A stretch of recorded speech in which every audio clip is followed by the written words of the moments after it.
Bye. I'm done. I can't see. Music go. Welcome everyone to the social van. Feeling Kyle sick of the bullshit.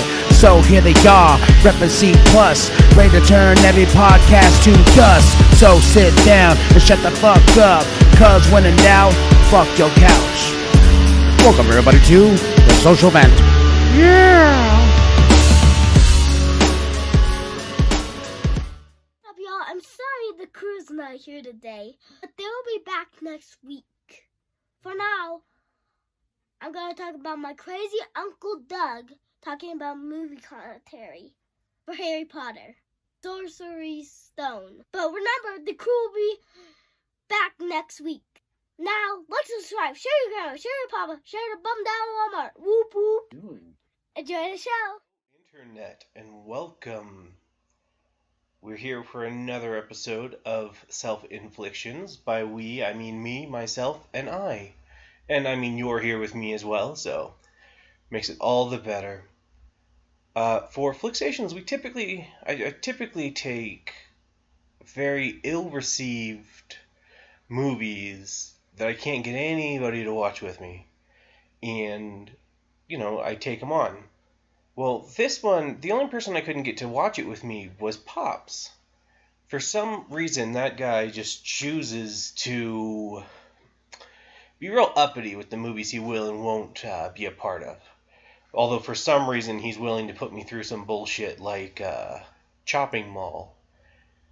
But this one I'm taking on my own in sort of honor of the fact that the new Fantastic Beasts movie comes out later in this month. It'll probably be out before this actually hits, but we're gonna watch it, meaning myself. Anytime I say we in this one, it's just gonna be me. It's me and you, and this will actually be one that I think you guys would be willing to watch along. So, watching the DVD, just about to hit play, and we have started. The Warner Brothers logo, I think that might be one of the most iconic production logos of my generation. Because, when I was a kid, there was always the WB, where you'd watch some of the best Saturday morning cartoons. Then that kind of shifted over to Cartoon Network and Nick, and just kind of grew out of hands, and WB became CW. But that Warner Brothers logo is pretty synonymous to my youth of Bugs Bunny, one of the greatest cartoon characters. So we see Albus Dumbledore walking down Privet Drive, pulling out his little Deluminator that we won't know jack shit about until, 6 books after this and 7 movies almost? It's a little ridiculous that this little thing has such little screen time, but becomes a real crucial plot point later on. But and then we meet McGonagall, which I think is kind of interesting that she's a cat, because I think she'd figure out more of a dog. She's kind of a bitch a lot of the times, but cat is what they chose. I assume it's to be synonymous with witch. But this is one of the book adaptations that I had actually read the book before I saw the movie. I don't often do that because the true fact of the books are always better than the movie. It's a cliche for a reason. You've got 2-3 hours to enthrall an audience over a screen, where in a book, they spend hours and days reading just to figure out what's going on. But in a book or in a movie, you only have so much time to convey these facts. So now we meet the big old fella.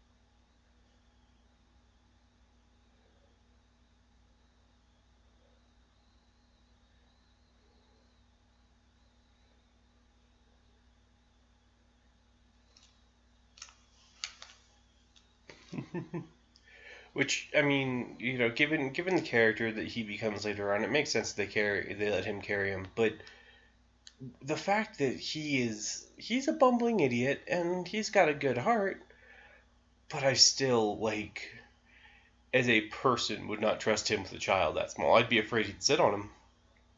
Not on purpose, just on accident. So we find out that Professor McGonagall's been spying on these people all day. And this is England, so I'm sure that was within the EU's policy on witch and wizards just spying on whoever the hell they want without people having the rights. But to the book versus movie though, it's not even that this is a poorly adapted movie. It's that you can only get so much out of the way. Like, the book literally starts with a full day of Vernon Dursley going about a normal life before all of this stuff happens, and he starts seeing weird, people dressed as we later find out that they're wizards. They're all dressed like that, celebrating that Voldemort has died. But that's not something that you're going to take, the first 5 minutes of a movie and convey when you have a magical world to get into. These logos, I think it's pretty neat what they do with them throughout the series, how they get darker and darker and darker, but it's still a logo, and it's still pseudo-annoying to have to deal with. So now we cut to him just being a little older, and straight up abused. Like, living in a small cabinet underneath the stairs with a bolt on his door. Like, I'm wondering how the adoption process for him worked too, because there's no, to the knowledge, there's no like birth certificate or anything like that came with him. But against Harry, if you lived in that like kind of really shitty situation, you have no excuse for your place not to be completely clean. Dursley running up down the stairs, dropping dust all over him. He really could have cleaned that up and not had to deal with that on a daily basis. Now we meet the Fat family. Well, the skinny lady in the Fat family. It's one of those... I have rich members of my family, and some of them act less than reputable at times, but I've never seen them act so self-centered as Vernon does here. Like, he is the most spoiled person I can think of, multiplied. But, that being said, the actor who plays him, he is probably the third best child actor in this movie. You're dealing with a bunch of, 10, 11-year-old kids, and he really does pull it off better than any of them. Except for Draco Malfoy and sort of Hermione Granger. Like, I will say that Dudley is a better actor than Harry.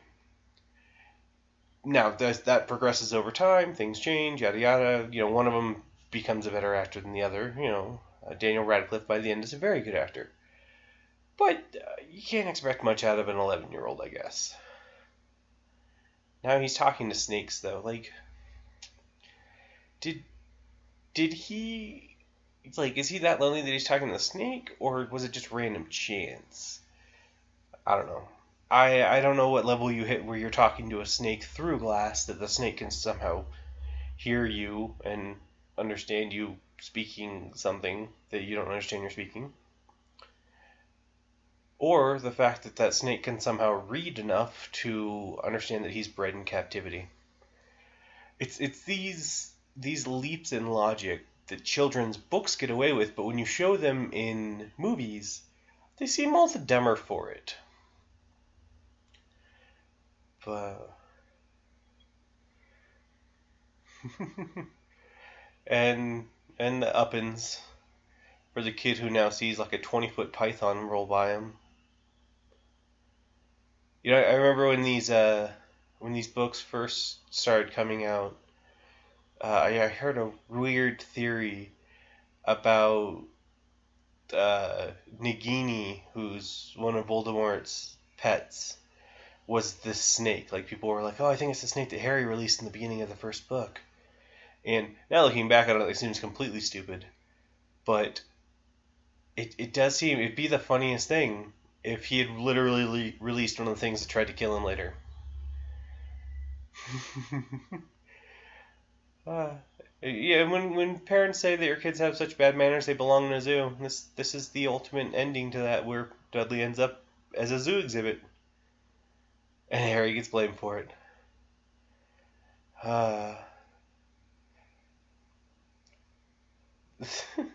They're so overly British sometimes, it's hilarious. Little hat they're wearing. So, what was Harry's thought process as a kid when he was just like, weird magical things are happening to me? Although this is the very first thing you see it. In the book they explain other ones. But, some weird magical things happening. When I use the word magic, my uncle just loses his shit. But,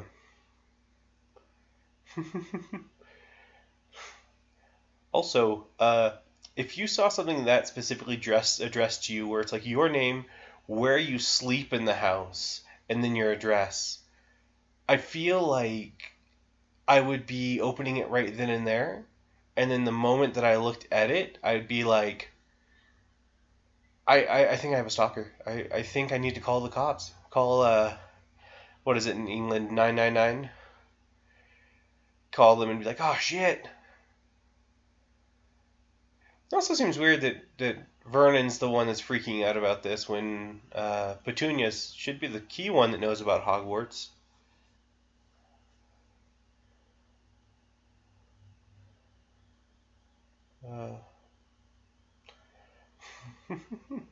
So many owls that had to be trained just to have this shit happen. Like, throughout the business, people that have to train owls, I'm sure any aviary trainers, they were very grateful for this movie to come out and be like, man, we had to train lots of birds and get paid a shit ton of money to do it.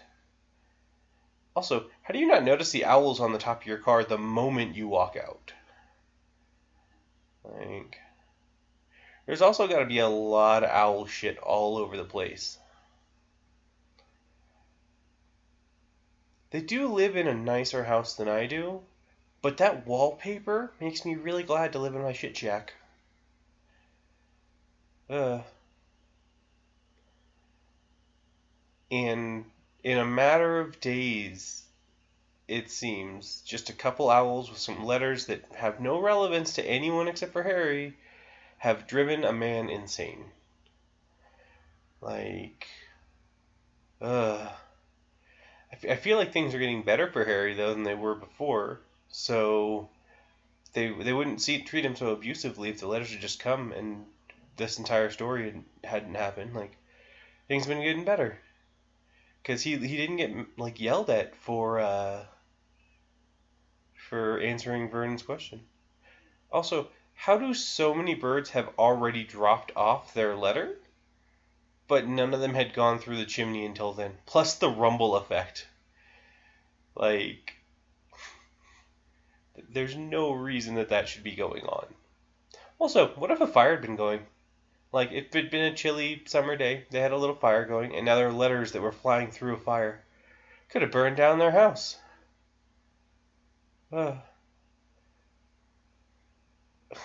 Also, the stupidest thing, he's in a room full of letters, floating in the air and on the ground, and yet for some reason he decides to go for the ones in the air instead of just ripping one off the ground and running off. Also, where are the letters in that room coming from? I mean, now they're coming through the door, but there's no way they were flying through the other room, because you can see the other room, not have them flying out. And it took them that long to realize he'd gone mad. And now they're somehow given no explanation, just in this one little 2-bedroom stone shack in the middle of a area at sea.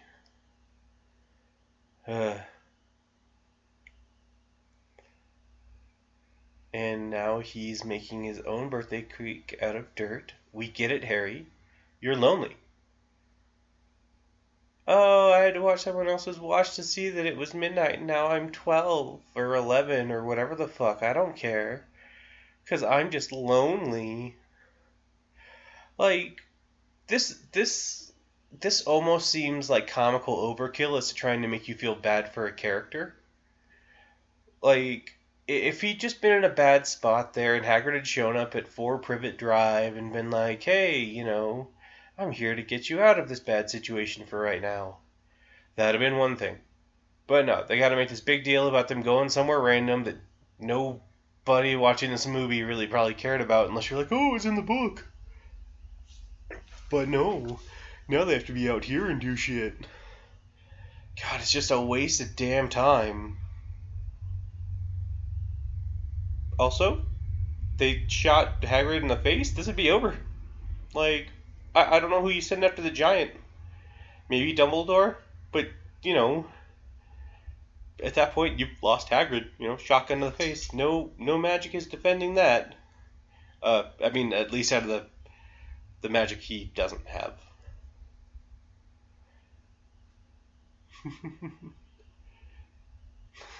See, Hagrid could have busted down the door and been like, hey, where's Harry? Oh, we sent him away. Ah, crap, and walked off. Because that's how he is. He's not intelligent. Unless it comes to animals, but,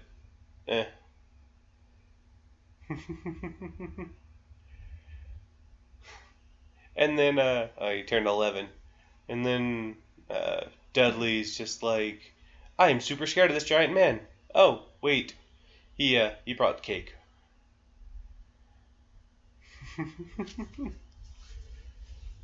Also, in the movies, it never explains why Hagrid's wand is magical.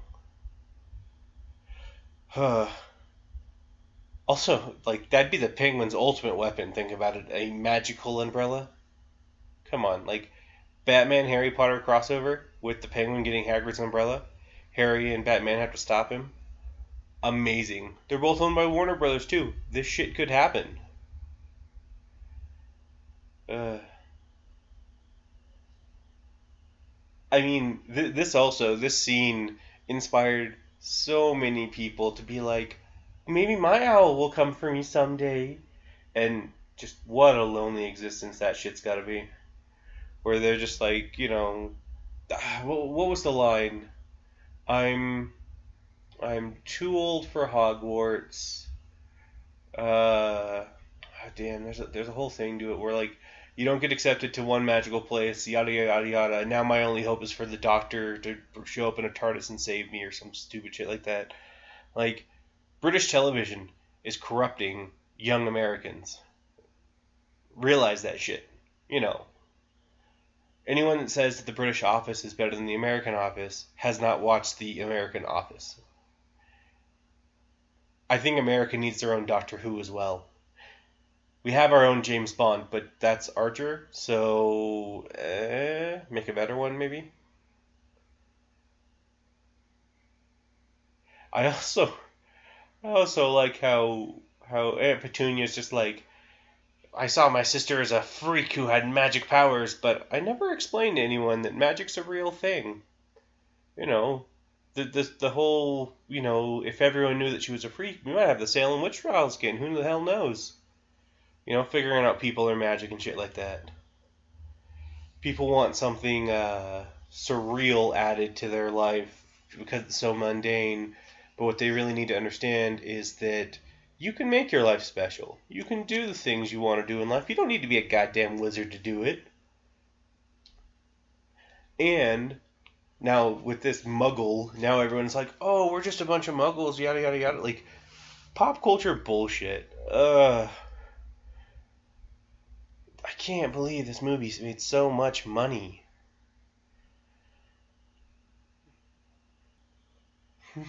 He also thinks Dumbledore's teaching him magic on his own. Like, we had this entire school of witchcraft and wizardry. The person that we talked about is going to teach everybody. And he gave a small boy a pigtail. Like, fat shaming. And yet people just accept it. They're like, oh, we love Hagrid so much because he's so kind-hearted. Yet he fat shamed a portly child by giving him a pig's tail. A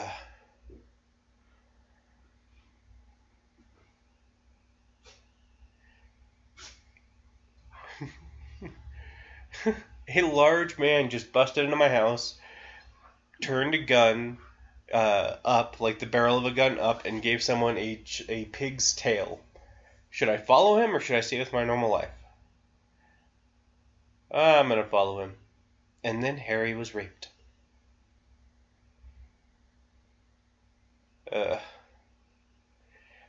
This movie does it's Men in Black levels of creating a secret world on top of a normal world, but it does it in like such a way, and it's got such a unique and overly enthusiastic fan base that it really does make parts of it intolerable. You know, you're a wizard, Harry, is although I do like if he you take Michael Myers from the Austin Powers and you're just like, you're a hairy wizard.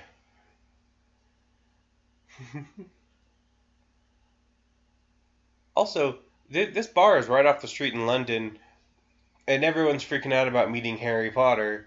Like, I'd expect, like, one normal human person in there to be like, who the fuck is Harry Potter? And be like, oh, it was that small child who was abducted from that family a few weeks ago. I should call the cops on these people. If he wants defense against the dark arts, he should take off that goddamn turban. That's the darkest art there is. Wearing a goddamn turban like that. Ugh. That color just does not do it.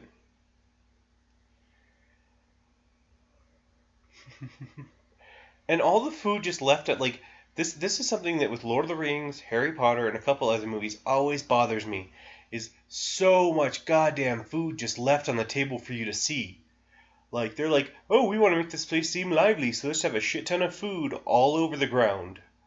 Or not on the ground, on the table. But regardless, like, just half-eaten food just sitting all over the place. No, there's no one there eating it right now, and most of the time after you're finished eating, someone will remove the plates in normal society. But no, we're going to have it be, just there. Also, how it is, that shirt that Harry's been wearing for the last, 2 scenes, looks like it could fit Hagrid. So now we get our first, real taste of the magical world when he's going down Diagon Alley. And the key problem with the Harry Potter movies to me is, as far as the fashion sense in the wizard world, it's the most cliched, witches and wizards that there are. A lot of them will have curly beards, or the women, the witches will have sharp, pointy hats. And, it's the 2000s. People can wear normal clothes. I like how, Muggle clothes are looked down upon in this world. It's like, oh, if you're not wearing a robe, you must be a fucking loser. But, all the purples and reds, and you're just like, did fashion never touch the wizarding world? Technology didn't, but technology didn't because it was obsolete compared to what the wizards already had with magic. But no, with goddamn fashion, we're still going to wear robes and shit like that. It's not really practical if you think about it. We should be wearing more modern clothes because we won't stand out. Plus, when things catch on fire, if you're wearing a goddamn robe, you might not know about it. I wonder if that will happen in this movie and be proven right towards me.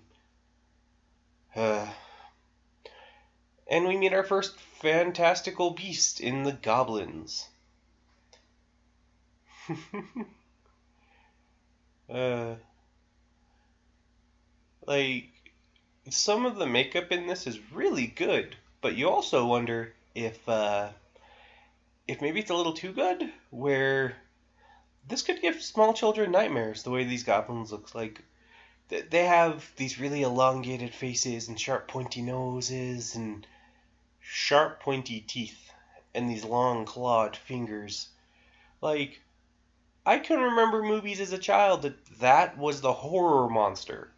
You know, I mean, I know he's in this movie as the goblin right here, I believe, actually.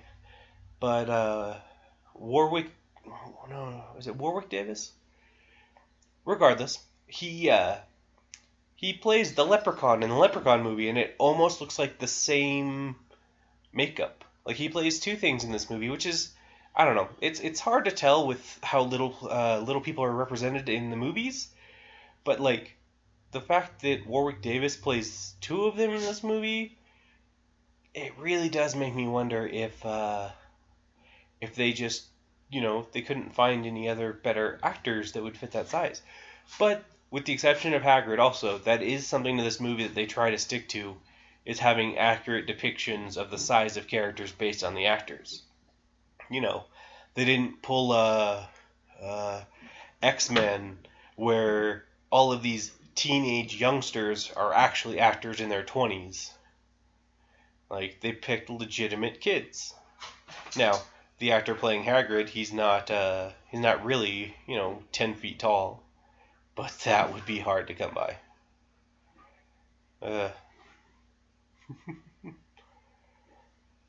I also think it's funny they have the stone wrapped here. Like, it's gonna, like, someone's gonna open this vault, like, sneak all the way in there, open it, break it, and go, oh, that's not what I was looking for. What I was looking for was a small red rock, not something wrapped in paper with knots on it. I should leave that alone. Like, do people even think?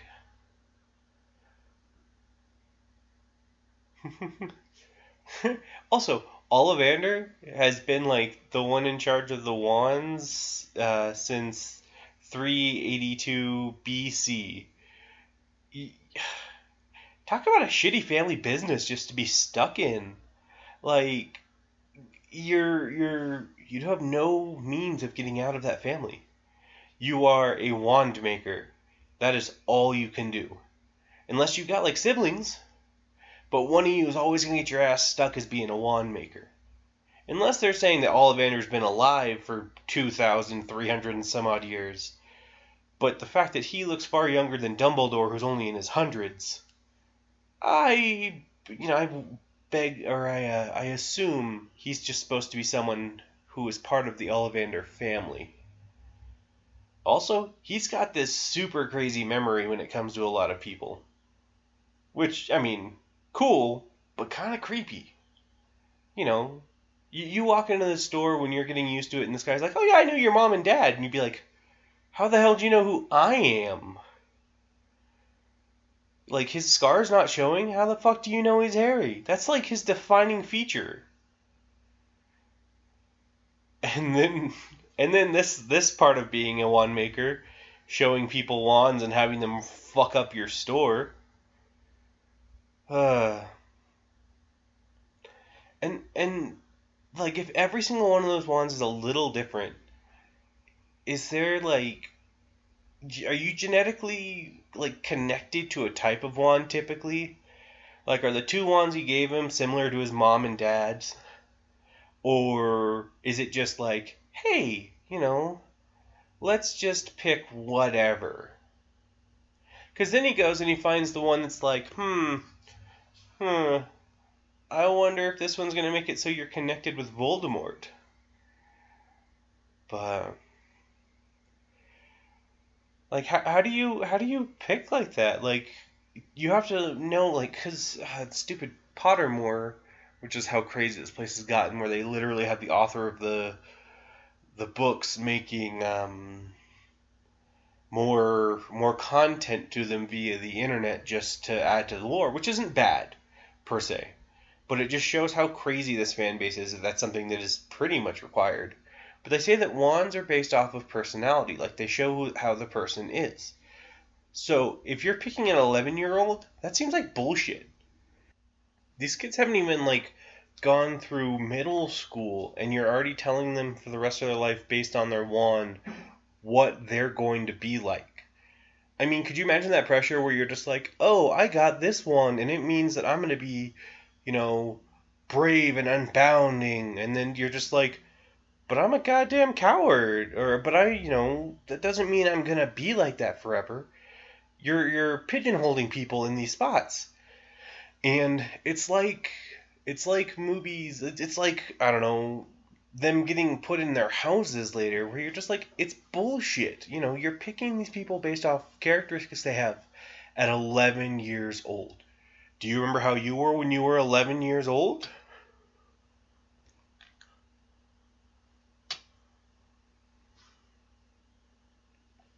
I mean, I will tell you that the person I was when I was 11 isn't like who I am today. It wasn't those choices back then that dictated, or it was nothing, it was things after that, I, I grew up, I lived my life, I met people, and, even Harry, right now, if his wand is supposed to mean he's brave and true, he's shown none of that. He's been a pushover his entire life, just taking the abuse that he gets from his family, not doing anything back. So, how do you have this wand that's chosen the wizard to be like this, And, I mean, getting ahead of myself, the second movie, Ron, it's not even his wand. So that wand didn't choose a wizard. So it's bullshit that's what you think that you can have these situations based off of. And you know what? Yeah, in the long term, yay, it was the right choice. But does that mean that, within your subconscious, you know exactly how you're going to be when you're an adult, when you're a kid? You go, what's the right thing? You go and you get this wand, and no matter who you think you're going to be, it's dictated who you are for the rest of your life. Because what happens if you have a traumatizing event? You have this wand that's for the brave and true, and then you have this traumatizing event, and forevermore you're just crippled. Is the wand not going to listen to you anymore? Do you have to get a new wand? It's bullshit to establish these rules in a universe where things change like that. They don't even explain if you can get another wand if something happens. Because, you have to sort of believe that they do, but this is why books explain more. Second movie, Ron breaks his wand. Third movie, Ron just has a new wand at the beginning of it, and they never explain, did he go to Ollivanders again? Did he have to go to a different wand maker? Will each wand maker only give you one? Also, the story about Harry's parents dying just flew right over that. For a person who couldn't say Voldemort's name, he says it quite well in the beginning of that. But it is also his bangs cover up his scar, which if you don't want to be recognized, that's fine. But that that makes it so you can't be recognized. That's your key defining feature, and he's also going to be he's going to be put in that position where whenever someone sees their scar, oh my god, it's Harry Potter, and that's that's like Zuko from The Last Airbender. If you see a kid with half a burnt face, oh, that's the Fire Lord's son. Also, great on Hagrid for not explaining jack shit to Harry about how he's supposed to get to where he's going. He's like, oh yeah, it's 9 3/4. Where did he go? And for this to be Warner Brothers, that's also the most Batman thing. It never gets explained. You can't believe that Hagrid knows how to just disappear. Goodness knows he hasn't shown that level of power as a wizard. But you ever think that they have to wipe the mind of the people every year for the trains? Because they're just there's no way you don't notice, like, a shit ton of people going to your train station with rodents and birds and cats. They're just disappearing. But I thought you just got a giant ass barn owl and nobody notices. There's a guy walking in the same direction that he was. How do you not freaking notice that? But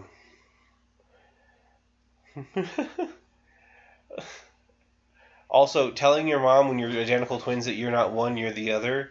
You think that your mom would like be able to like school you real bad on that. Also, every member of the family has a pet, it looks like, because Percy, the old one, had an owl, and one of the brothers had a cage that looked like it was a rat or something like that. Like, how are they such a poor family and they have these? Are they just finding them outside and claiming them as their own? I mean, nobody explains how they got Scabbers in the first place. And suddenly they had him, so can you just assume he was walking on the ground? Someone's like, oh, rat, it's mine, I'll use it as my magical pet.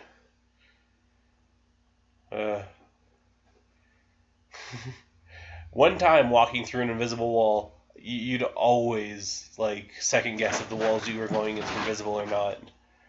Or not visible, tangible or not.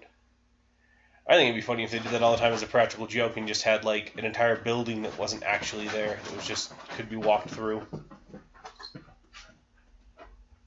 This also started a rash thing of people being stupid about platforms 9 3/4 and walking through the side of one.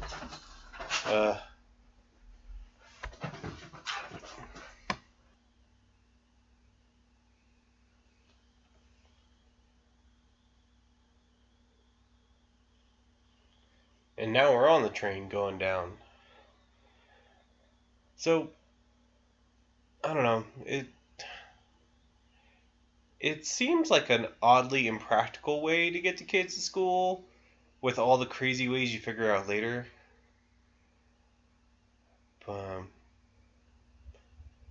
Also, it's kind of crazy to think that Harry had this compartment to himself for so long until Ron showed up.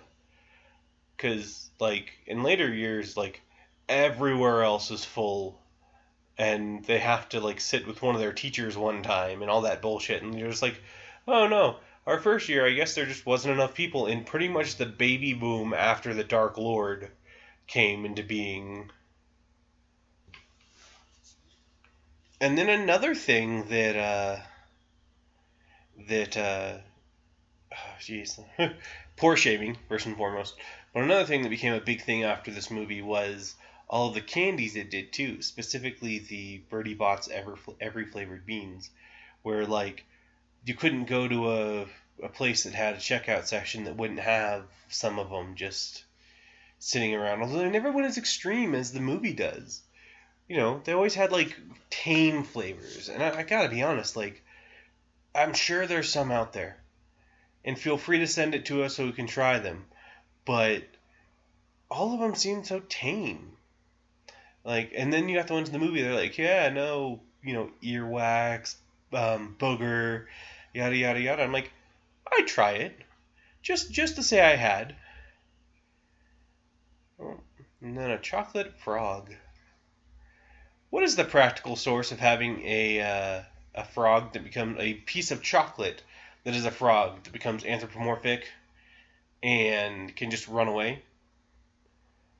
Like, I don't know. Oh, and then and then somehow the pictures have sentience. Like, think about that for a second. Does that mean if someone takes a picture of you, that picture will have your personality from that moment imprinted on it for the rest of the life and never grow?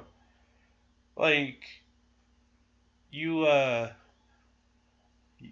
could literally just like take pictures and pictures and pictures of yourself and send those pictures off to do things for you. Like, and I know, like, not in a physical sense, but if you put it on a chocolate frog, you could just jump away, put that face on it, and you could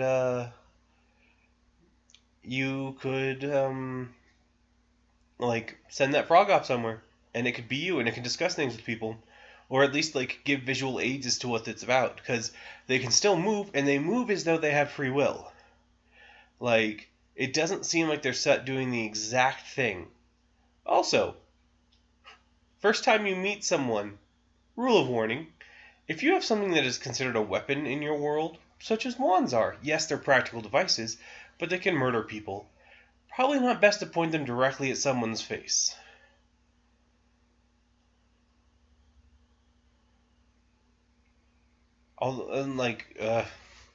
The acting of the two boys is just terrible, and it's obvious that Hermione has like stage direction, but she still does a better job than most of them. I don't know. And it's also kind of weird. To my recollection, this is like the only time we see this station. In the second year. Oh, geez, do you see it? You might see it at the end of this one too, but like from that point on, it's just not there. Like the books do this crazy thing about like being very immersive in giving the situations out, but after like the movies are just like you've seen it once, you don't really need to see it again. And then magically enchanted boats that float you around. Like, why? Like the carriages, that kind of makes sense, but the first years have to go on boat. Like, I don't know, and one of them on the boat has to carry the lantern. Like you're setting up a pecking order right then and there. Also, the freedom that this school gives these kids to just do whatever the fuck is really, a bit disquieting, where you're just like, these kids have such little structure to most of the stuff they do outside of like their first day there. Because once they're in their classes, yeah, they have to listen to the dude in charge of their class. But there's like 10 of them at least per class. I don't know. I'm shit ton of them, but still not enough that one person being in charge of the class of your entire house could watch all y'all. Like, I know that there's like an enchantment that stops the boys from going into the girls' dorms, but that in no way doesn't mean that like the 17-year-old and 18-year-olds at the school aren't fucking in some random room. Like, I know they're 11-year-old right now, and that's whatever, it's you, but when they're in their later years, these kids have hormones, and they're just being let loose. Like, unless wizards have magically different hormones than the rest of them, which, given the tone that these movies go in, I don't think they do, there's a lot of wizard boning on the side here. It's like, it's pretty much like, hey, here's this castle that fits hundreds of students. We have like 2 out-of-bound areas, but besides that, have a go at the rest of the school. Like, a lot of mysterious shit's gonna happen, and it's, what you see in these movies is the good part. It's these kids that are sneaking around to do good. But I can guarantee you, somewhere in the Slytherin dungeon, after this first night, there's going to be a couple Slytherin, 6th, 7th years that are definitely making out. But I also think that the Malfoys need like an image redo. Not as far as the movies, but like as far as their entire family, where there's like, why does everyone hate us? We have power, we're purebred, we have our hair slicked back like some 1920s villain. Why does no one like us? Also, are the candles practical? Like the floating candles in the sky? The cool, bewitched night sky, whatever the hell, like, neat. That's, not practical, but it's still a cool thing. But you have these flaming, fire cauldrons all around the top side of the room. Are the candles really providing that much light? But and another great thing, which kind of touched about this on the wand, but you are being thrown into wherever the hell they want you to be. Also, there's some teachers on this on this the seats of teachers that you will never ever see again. I don't know why they have them there. It doesn't explain anything to them. But, they're like, oh, we need this number of teachers. What do they teach? I don't know. They're just here. Who gives a shit? Like, you never see, you see Professor Quirrell teaching one class. But besides that, you do not see anything pertaining to Defense Against the Dark Arts.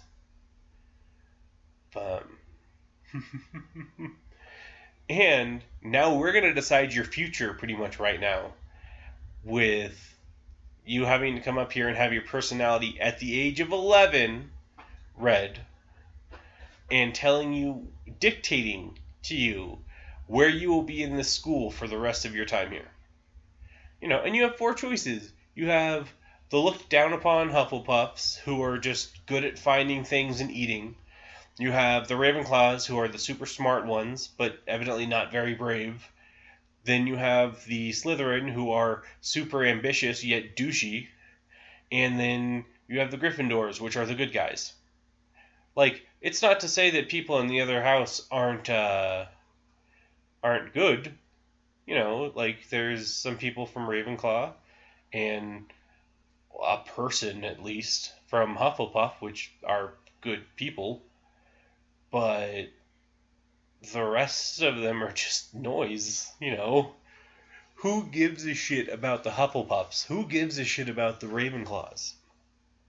But then, after this movie became more popular, everyone was like, oh, but I'm a Ravenclaw, or I'm a Hufflepuff, or I'm a Gryffindor, or I'm a Slytherin, and I'm just like, I don't give a fuck.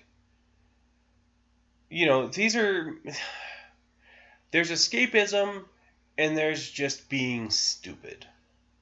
Pottermore gives you this personality quiz about what house you belong to, and, besides the fact that you can rig that kind of test where it's simply asking questions, it's still just so that someone later can just be like, well, I'm a this. And for some reason they have some sense of justification to it. And anyone that takes that seriously and then suddenly is wearing, oh, I'm a Slytherin and I'm wearing all this yada yada yada. And Slytherin, this is... Any of you out there who watch the Super Carlin brothers, they talk about Harry Potter all the time. And they're both proud Slytherins. And it's stuff like that where I'm just like, you're like someone saying, I'm a proud Asgardian because I like the Marvel Universe and, I have the inner bravery of an Asgardian, so I'm going to declare myself an Asgardian and yada, yada, yada. Like, and I took a personality quiz online one time and it says, I'm an Asgardian. Like, taking that to its, next level of stupidity. Because at least the people that are saying the Asgardian thing are probably joking. I don't know, some people out there, not really all that mentally there. But the people for Harry Potter are so rabid about it.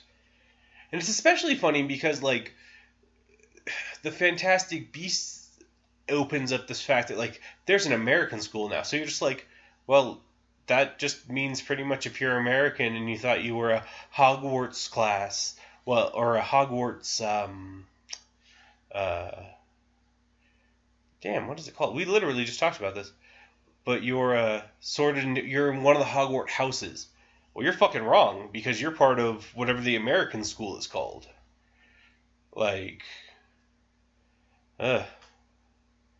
Also, given that these feasts, the food that pops out seems to come out all the time, it is amazing by the end of this that Harry is not, fat. You know, you give this kid who his entire life has been, malnourished, and then give him all the food he wants. He's probably gonna, like, plump out real fast. And then you get the ghosts that haunt this school. One of the various things that you're just like, why? Why would a school for young people have uh, a Bloody Baron or Nearly Headless Nick or Sir Nicholas, and like this is traumatizing for kids. Like they go to the school. I'm not talking about the kids watching the movie. I'm talking for the kids going to school. You see a guy who's like, "Oh yeah, you're nearly headless," and he like rips off his head, stuck on by a little bit of skin. You're just like, well, like I have to see this every day. He's our house ghost. Why would he show me this? You know. Some of the I don't know. I feel like this is called a cameo for John Cleese, but it's barely worth it. Like I know he's a famous British actor, but why would you hire him for something that mundane? Give him a better role. Have him be Dumbledore. I don't know. John Cleese is Dumbledore. Tell me what you think. Also, Percy as the house leader dude, kind of a cunt. If we're talking British vernacular, they use that word all the time, but still, kind of a cunt. Ugh. Plus, if you're going from your house nearly anywhere, from your house room nearly anywhere, well, fuck you. Also, this place changes from time to time. I think it's in the third movie. The entry to Gryffindor is literally at the top of some stairs. Where this one is, way the hell in some hallway. And why do you hide your houses?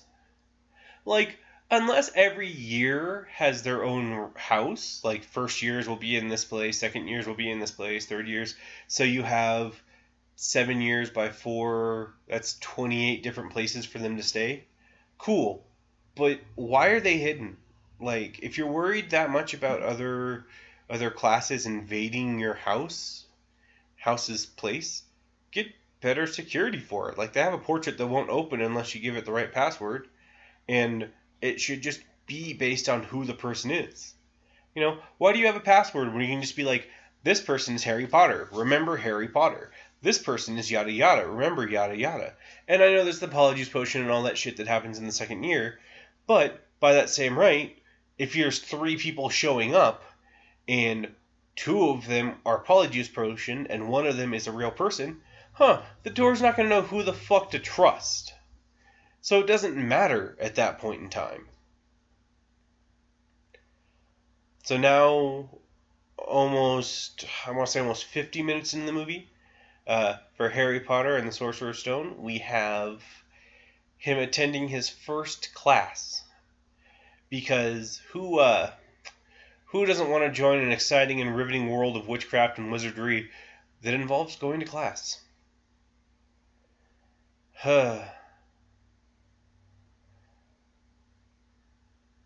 your teacher can turn into a cat, dude. You're fucked. Like, can a cat come into a dorm room? If someone is an animagus, can they just slip through that way? Like, if you can become a bird, or, you can fly, can you bust through one of the windows in the places? Because that's still, like, if they're just normal rooms in a house with a door blocking it, who the fuck knows? And now it's Alan Rickman's turn. You don't even get anything taught in that first class. You literally just have the introduction to the class of, hey, you guys screwed up a little. And then what do you get out of this class in potions? Hey, you guys fucked up a little bit. Like, It's also weird that you would have the heads of other classes teaching your class even though some of them have very blatant biases. They talk about in the books, and I know I've been bringing that up a lot, but they talk about in the books how Slytherin has won the House Cup so many times. And you're like, well, what happens if it's just been, Professor Snape and any of the other Slytherin teachers constantly fucking over the other ones by taking away points and giving some of their own, and just because that's what Slytherin does, and, some of them are honest and true and don't want to do that, but Slytherin's like, fuck you guys, we're going to win.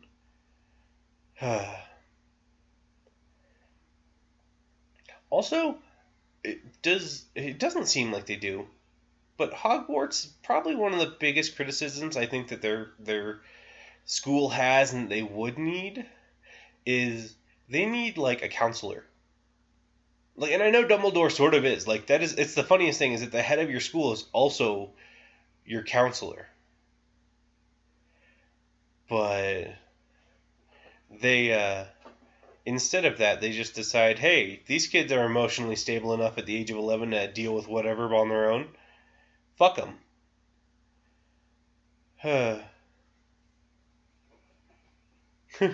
So there's a deleted scene to this one where he's just like, clearly fame isn't everything, and then Harry's retort was just like, clearly Hermione knows the answer to the question, and I'm just like, I would have respected Harry, but thought he was more of a douchebag, but still respected Harry if he'd said something that snarky, and given later, it really would have been a lot like his dad, but. Ron has a superpower of hearing, by the way. Like, this hadn't even happened, and he hears just a little squawk. He's like, oh, Mail's here. It's like the guy in the forest who just touches the ground and smells the air, and he goes, the rain will be here soon. Ugh. Also, like, how well trained do these owls have to be not to be shitting everywhere?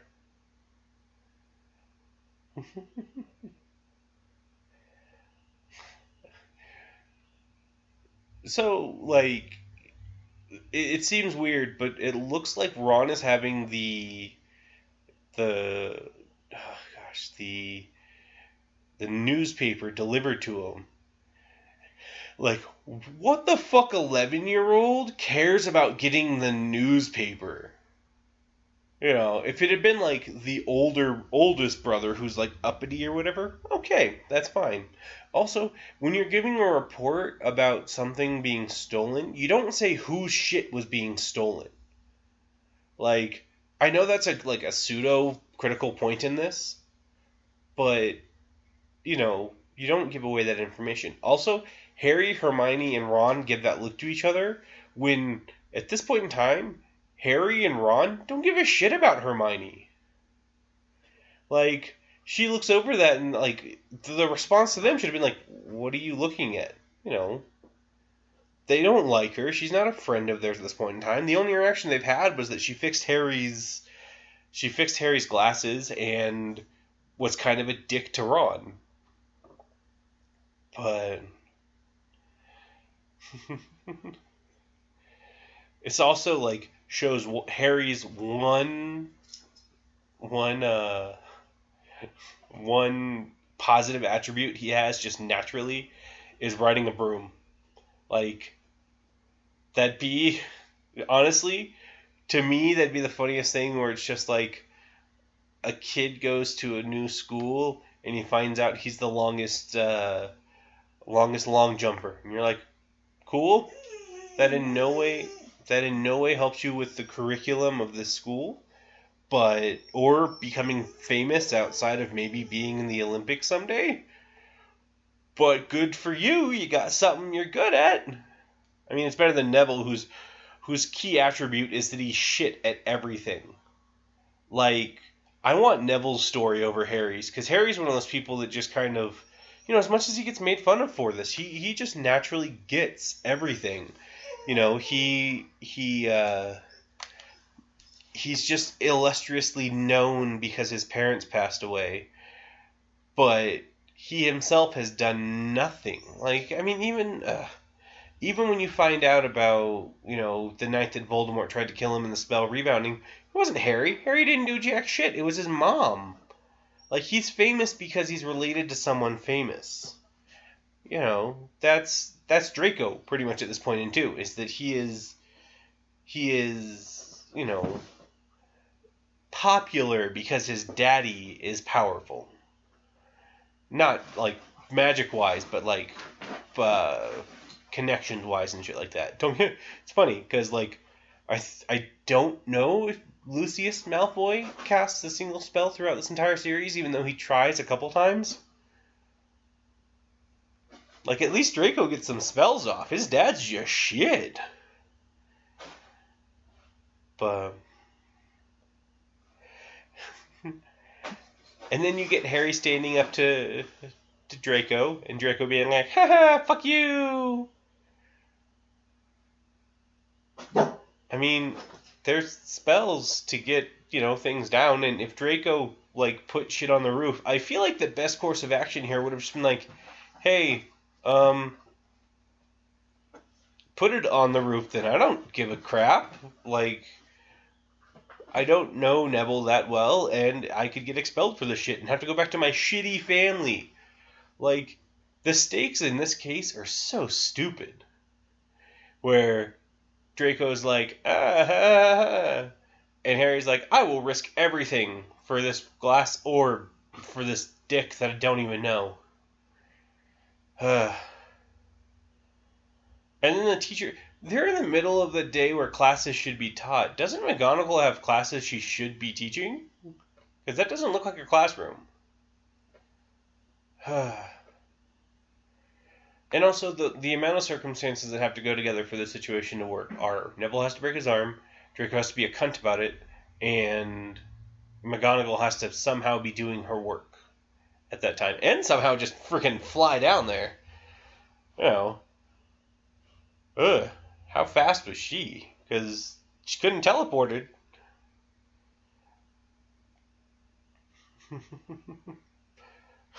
Those brooms look like the worst thing ever. Like, they're notched all over, and you're like, I know they're training, but, like, they look so stupid.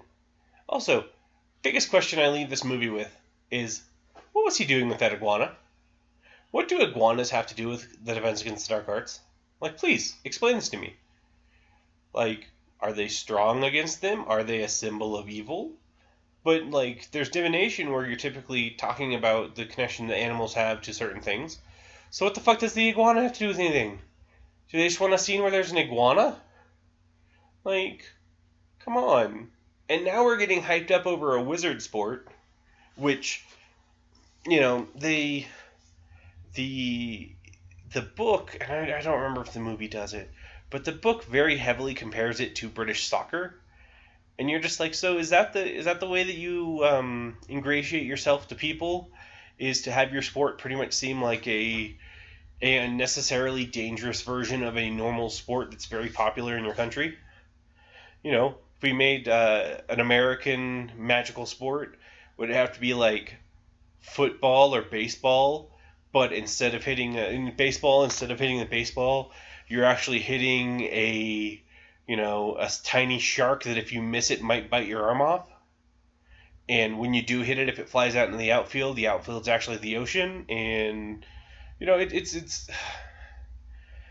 they make it seem like Quidditch is such an amazing thing when it's soccer, but it's on broomsticks, and it's soccer as if there was a small bird running around that if you grab the bird, suddenly your team pretty much won the game, making the entire rest of the game useless. But, there was still a game going around while you had that going on. What the fuck is this statue, too? I've seen this a couple times, but it's just like a statue of like a hunchback, but there's no reason given behind it. It's a cat, guys. It's a cat. Kick it and run. Like, boot its ass. Run out that door. Don't go running down the hallway. That's stupid. That's not even like the practical thing to do. The practical thing is to, oh no, there's probably nowhere to go. Let's run out this door, punt this cat, and act like we were never here. It also seems so weird to me that there's that spell, that unlocking spell. But I don't know if ever once again it works. There's always some enchantment over a door that stops them from using it. So, besides this one door, what was the fucking point? Also, like, I don't remember what year this was. It was early 2000s. The CG of them sleeping is cute and kind of believable. The moment they wake up, it just becomes dumb. Also, 3 children fighting one of the heads of Cerberus. I don't think the children win. Nor does that tiny latch, but the movie will believe you to think it is. Also, they ran all the way from there back here and only started talking when they got to the common room. But... And then they walk to the top of the stairs, where...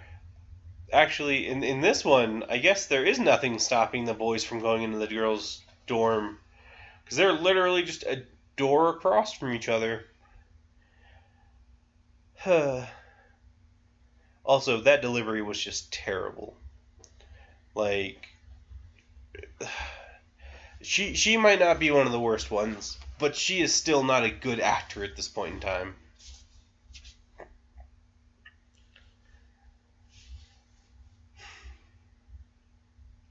I don't know. What do you want in your wizard movie? Do you want wizard sports? Do you want the explanation of, hey, we're going to go through like a sports montage and then show this sport, show it once in this movie, once in the second movie, very shortly in the third movie, not really at all in the fourth movie. In the fifth movie, they don't show it. In the sixth movie, they show tryouts for it, but they never show it. Well, and they show a little montage of one of the players. And then after that, just nothing. Like, the entire time that Quidditch is shown, outside of the first 2 movies, is pretty much shorter than this little montage about them learning how to play the game.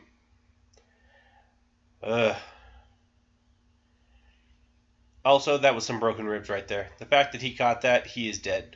He's also a magnet to those in these movies. So you'd think he'd learn to wear a helmet. But he doesn't, and I'm sure he's lost years of his life and a lot of the memories of his childhood by those little bludgers.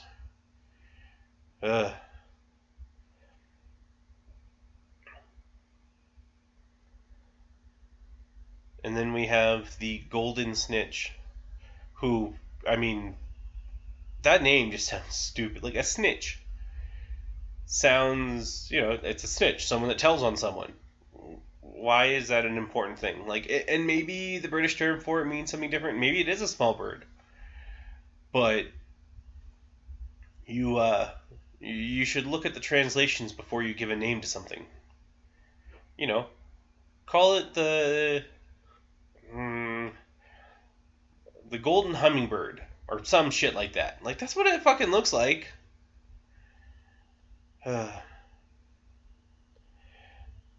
This is one of the weird things about the series is, like, 2 characters slightly change between them. This is Professor Flitwick, I believe, and by the 4th movie, I don't know if it's in the 3rd movie too, but he loses like 300 years and becomes super young. And this is I believe this is the second actual spell we've seen. We saw her fix some glasses, but then I don't think we've seen any other spell cast so far. And you've got you've got Hermione pretty much, like, getting herself hated by everyone by being good at everything, which, don't get me wrong, like, there are two sorts of people, in academics, to my knowledge. There are, well, I guess there's more than that, but, like, the key two I want to talk about are the ones that care but are not gifted, and the ones that are gifted and do way too well. And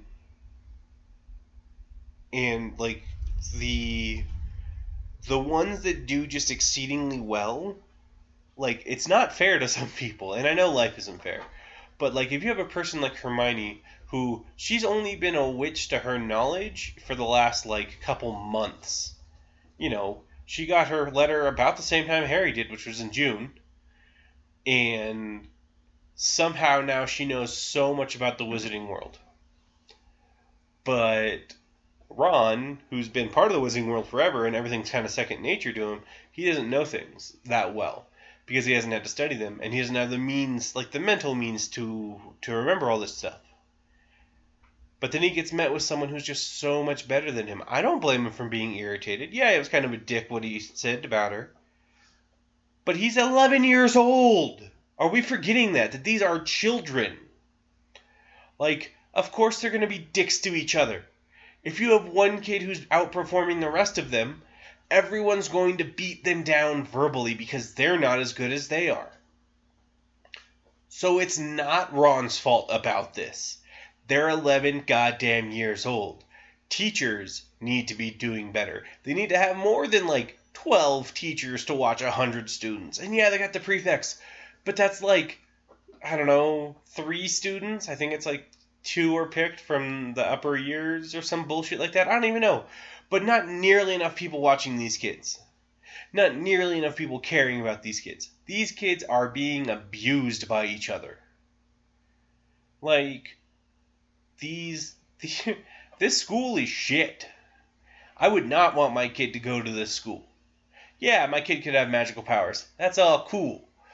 But if he was in such if put in such a bad spot, and maybe Vernon and Petunia, Harry's guardians don't care. Maybe Hermione's parents don't know. But Ron's parents have been to that school and seen what happens. You don't send your kid back to there. At this point in time, Ron's parents are just as bad as Harry's guardians. There's a troll in this school, and what is their defense? To go look for it somewhere. They have no defenses in the school that are going to protect these students. And were it not for what's about to happen, Hermione be dead. So, like, this is a dangerous-ass school. There was also the Cerberus stuff. Like, what happens if you walk into that room, the dogs are already awake, and they eat your head? Nobody's going to know you're gone. Well, people will eventually realize you stopped coming to class, but they're not going to know where you went. There was no one watching you. This school just them having a normal school without these kind of things and just teaching wizardry as, aside on the academics. That is how a school should be for witchcraft and wizardry. It shouldn't be like, hey, we have potions where we're making these things that could kill you. Hey, we have defense against the dark arts with some of these spells that could kill people that we're teaching children. Magical creatures, And we live in an area that has trolls and, unicorns and centaurs. Not that some of these things are bad, but they're still creatures that could kill people. Also, Harry's core strength here. Pretty awesome to be dodging this at the same rate. He's just crunching up a storm right here against the troll. Also, if something's floating, does that mean that you can't have force against it? Like, those feathers that they were floating earlier, could you have stood on that feather? Because if that troll's holding that club, he's trying to swing it. He's still going to have a force. But it doesn't move at all.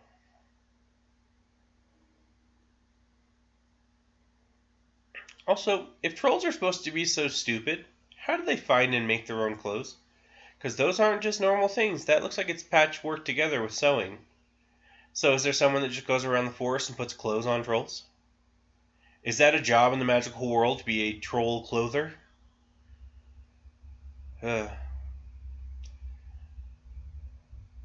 And I would never use this wand again.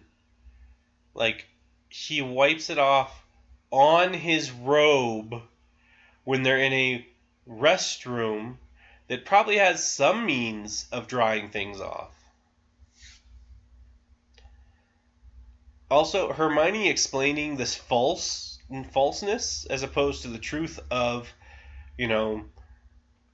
when, earlier today they said something that really upset me. It wasn't really meant by them, but I took it wrong. I went to the restroom and I was crying in here. I never heard anything happen about the troll, and then suddenly the troll was in here and they came and rescued me. I'd have been dead if it weren't them. Somehow doesn't sound as bad as, well, there was a troll, I thought I could take it, and I went after it. Like, and these guys came and saved my ass for being stupid. I don't understand why she had to lie about this. But, and I'm sure that restroom will be up and running in like a day's time anyway, with how magic works. It literally is probably going to be working in 10 minutes. But it's if this is how they become friends, that's stupid. Because it's just like, we saved your life when we put it in peril in the first place. But we also didn't put it in peril because of the troll? Wasn't, like, supposed to happen. And then you have characters who don't show up till later, even though they're in the same year, like Luna Lovegood or something like that. With how eccentric she is, she really would have been noticed in this first year, unless she's in a different year. But I'm fairly certain they're the same year. That explains the blood. Yeah, he's a pussy and is having his period.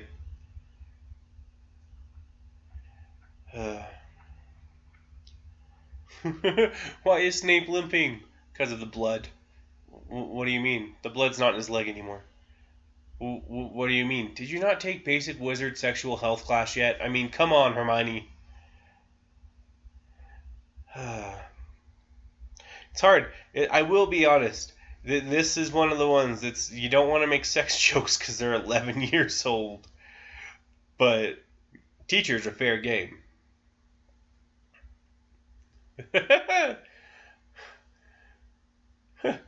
I wonder what this broom-shaped item is. Then they're like enthusiastically opening it and they're like, oh my god, it's a broomstick.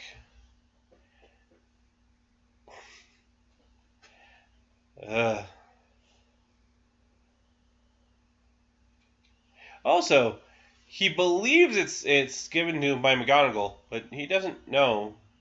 Like, also, if your teacher can buy you a broomstick that has a better performance rate than everyone else, is that not cheating? Like, is there not a standard broom operation for Quidditch? Like, you can just use whatever the hell you want? Because that seems like whatever team has the most money is a lot better off. Also, things not to explain right before someone's first game was your first game where you got your ass knocked out and woke up in a hospital. Like, that is not a confidence builder for a newbie. That'd be like, in a football game, you're the starting quarterback and you ask the last starting quarterback, yeah, how'd your first game go? Oh, I shattered my knee. Took me a full year to recover. That's not a confidence booster. But it is a little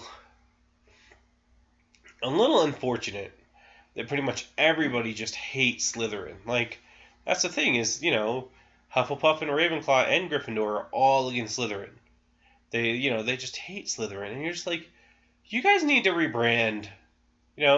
Stop being Slytherin. Come up with a fourth house name that's different. I don't know.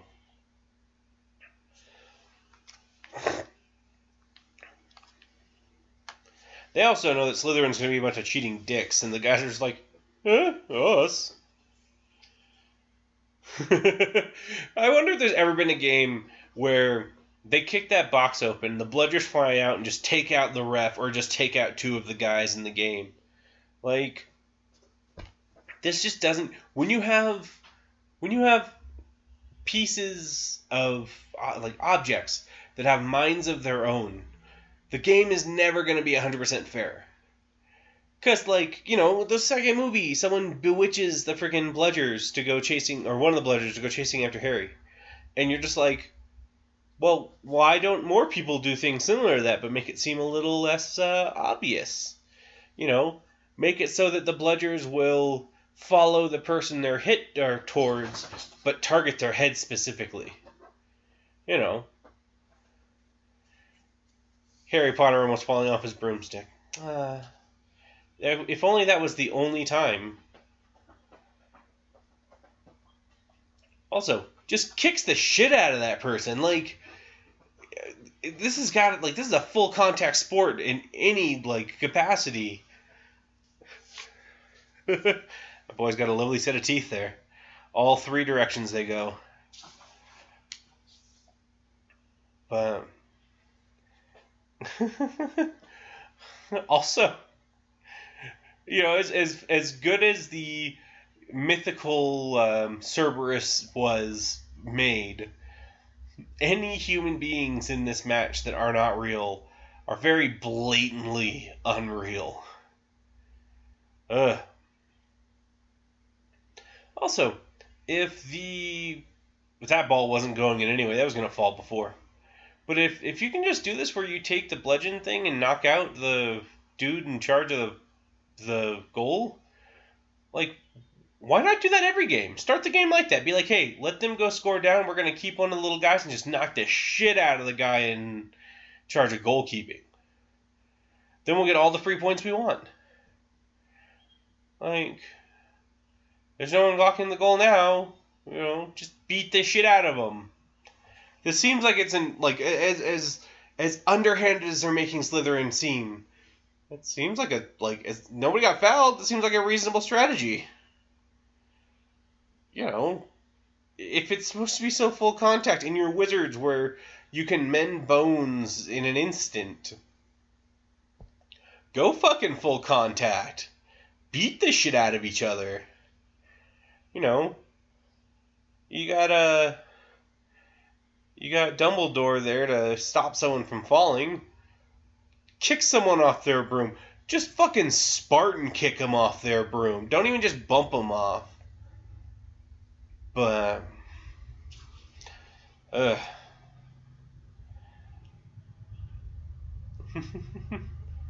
Now, this is also not a bad strategy if it was legal. Obviously, what's it called? Making someone's broom just move on its own in the air. Also, shows that perfect shot of Snape casting something, but with Quirrell right in the background giving the same level of concerned look. And not a positive concern, but a negative concern.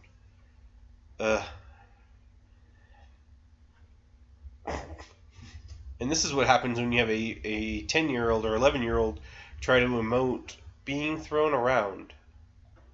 Also, the fact that the broom stops right there and is just slightly tugging him back and forth as opposed to jumping around, that boy's got to have some upper body strength to be holding on like that.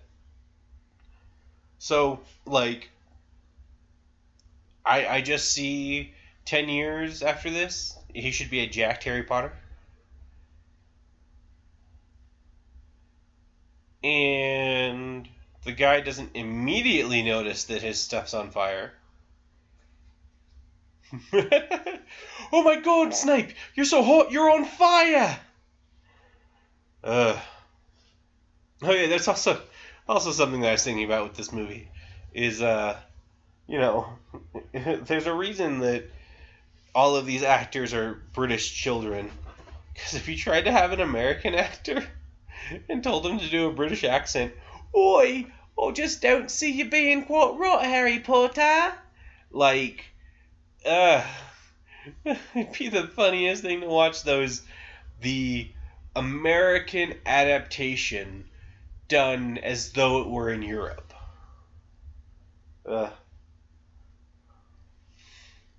So if I was a Slytherin dude here, knowing that we're dicks to each other, I'd have kicked the side out of Harry's broom and had him fly into the wall. I mean, yeah, not a good thing to do, but it's not like it's out of character for the rest of this place. And at this point in time, it is the only safe time in a Harry Potter movie to make a joke about an 11-year-old having a ball in his mouth.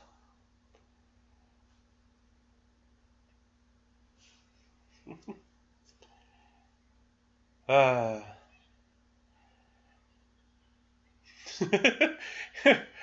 great Harry Potter was murdered in his first year. How? He choked on a snitch. What? Like, the one from the game? Or, like, someone was a telltale and he had that guy in his mouth? It also doesn't seem fair when the headmaster of your school is kind of biased towards one specific student. Like, not that you have a counselor, but that's the thing to go to the counselor about. Is, I feel like Dumbledore is favoring Harry Potter. And then the bludger comes and just takes Harry Potter out right now. Like, also such a fake-looking field. Now we have a real one.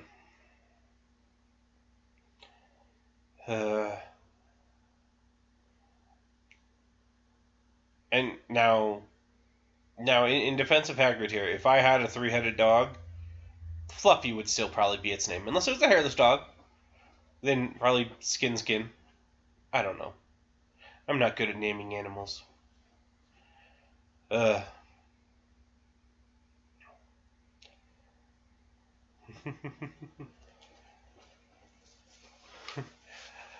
love how being a Hogwarts teacher automatically removes you from suspicion.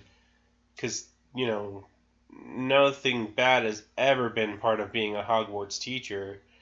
I mean, it's not like Voldemort tried to be one of them. No.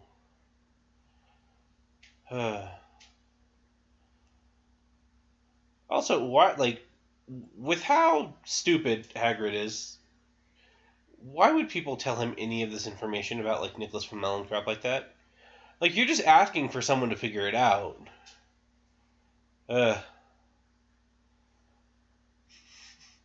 And suddenly it's winter. I will say, if one thing is super bullshit about all of the movies, is it's the time leaps and time frames. They never give a solid date to anything except, I think, Christmas. And then even their Christmas songs have fucking Hogwarts in them. Is there no... Because goddamn Christmas is a Christian holiday. Unless they're celebrating something else just happen to be called Christian, or Christmas. It makes no sense. Were they just Jesus was a nice wizard?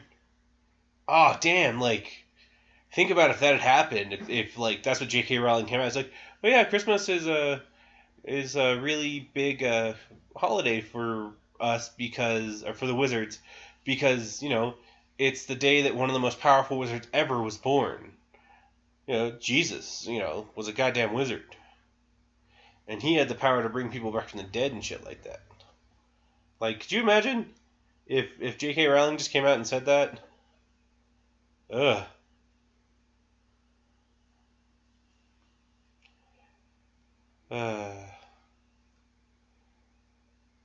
Also, if, she tells them that they need to go looking in the restricted section, to go find something, what is their plan to go into the restricted section? Like, it is very fortuitous that Harry ends up getting the goddamn invisibility cloak here. Because otherwise, like, the story's fucked. But also, like, Hermione asked him to do something impossible.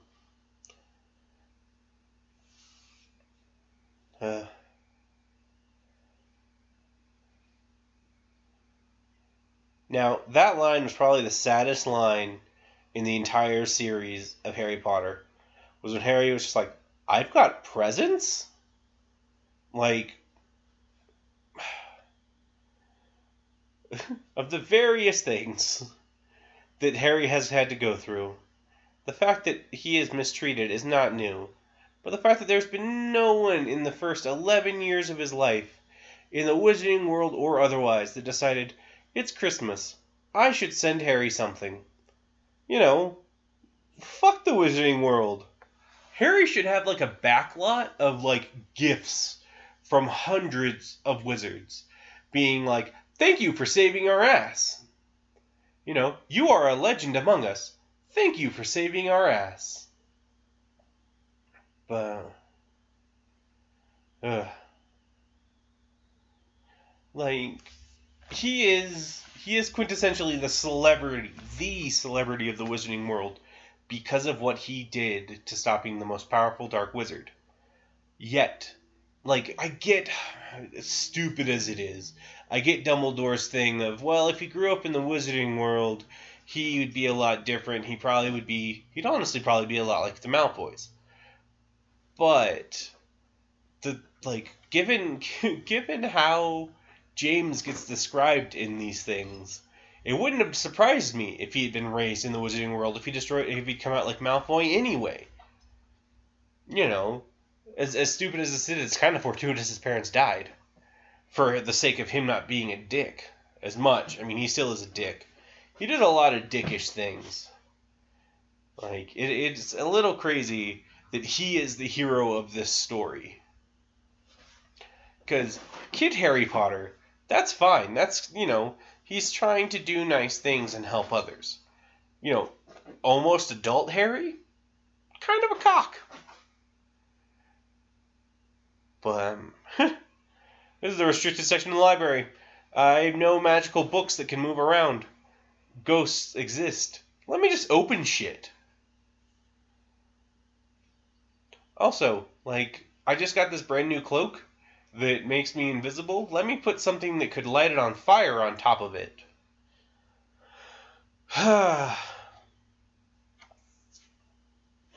Also, you've got to feel bad for the caretaker. Like, as much shit as he gets for being, like, he's such a dick to all of the students, he's got to take care of the grounds with hundreds, at least 100, goddamn kids just running around with, like, 12 teachers among them. Ugh. Like, he is probably the most underrated character for what he does for this school. But no, we're going to shit on him because he's a little strict on people.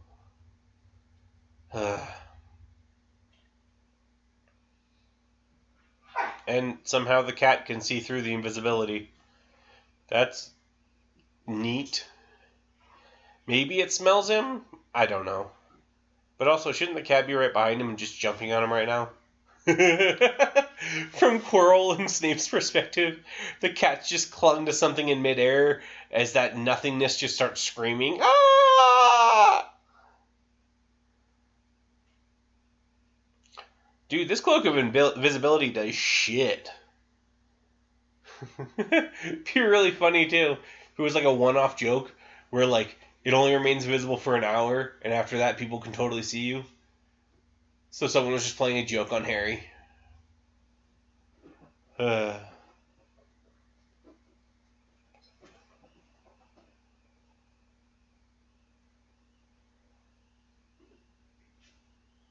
Well, if there's a lantern, which is the describing point as to why there's a student out of bed, you should probably see where the lantern came from.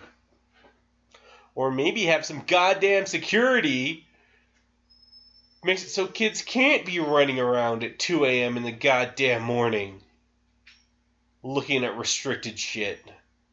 Ugh. Or, have someone that stays in the front of the common rooms each night to guard them. I don't know. These don't seem like bad ideas until you realize that the stories wouldn't happen if people made smart decisions.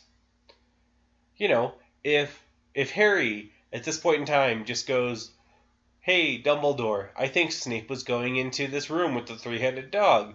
Dumbledore would have been like, "Nope, wasn't Snape. I know it's not Snape. It's probably someone else. I'll ask Snape." Then Harry goes into the forest and he's like, "Oh shit, it's Voldemort, Fuck. Hey, Dumbledore, we found Voldemort. He's in the forest." Like, these stories could be so much better, like, as far as making sense, but not as exciting. If there's a mirror that showed you your desires behind you, by the time he's 15, it's going to be some big-titted women behind him.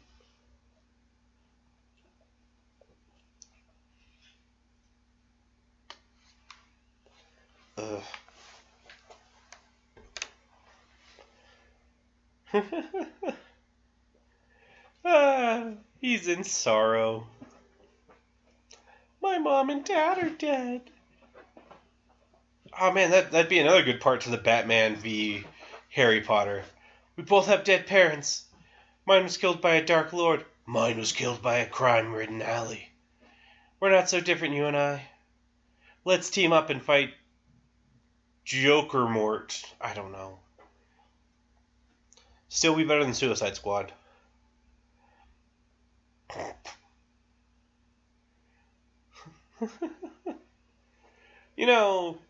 As someone who doesn't sleep in pajamas, I don't know how well I would enjoy going to Hogwarts as far as their dormitories go. Because, what happens if you're just lying there naked in bed and suddenly your buddy with his invisibility cloak just yanks off your sheets? You're just like, "Oh, sorry, don't look. Oh man, don't tell anyone. It was really, really cold tonight. Yeah, don't tell anyone about that. It's especially Hermione." So how do you, from a picture, because it doesn't look like Oliver was wearing anything different than Harry, how do you tell who's the captain of the team or not?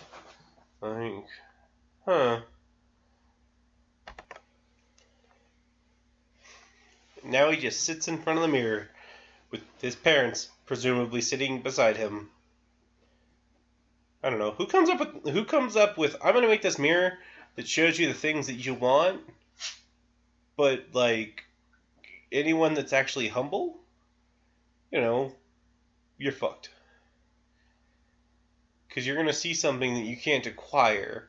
Because it's going to be something that would be really nice, but impossible. Like your dead parents. I mean, let's be honest.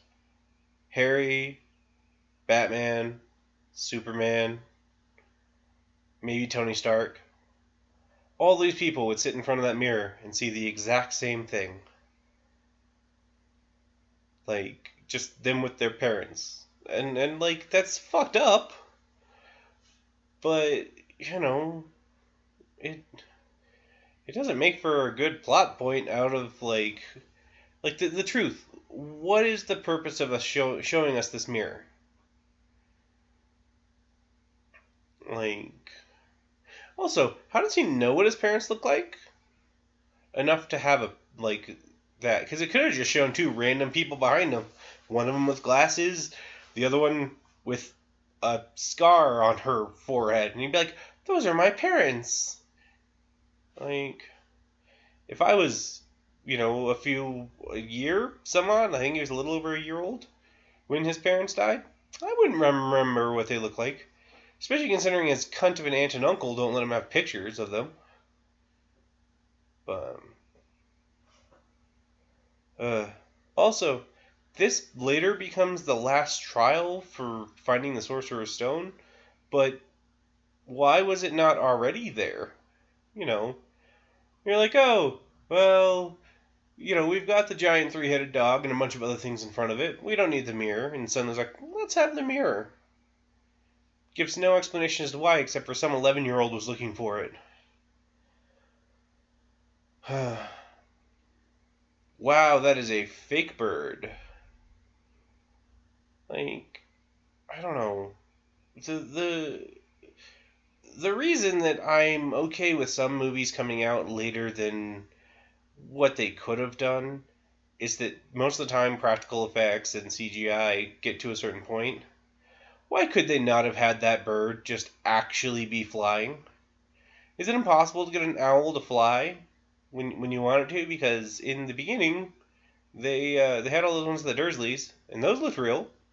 But nope. Now it's got to be a fake ass bird to show the passage of time. By the way, which like this movie up until that point has in no way shown the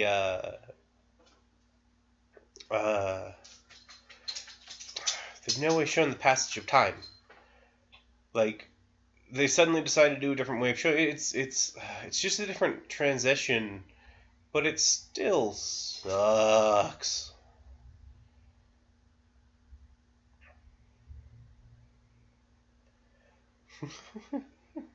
Immortal means you never die. I know what it means. Well, with how stupid you've acted so far, I really couldn't take that risk that you would. Like, we've made you about as intelligent as a stack of bricks. I love the time that Harry's glasses don't even have glass in them. Like, why? What is the purpose of making, for a movie with a character with glasses, them not have glass in them? Now, obviously not like prescriptions, but, just tiny pieces of glass that will make that seem like there's glasses there. Ugh.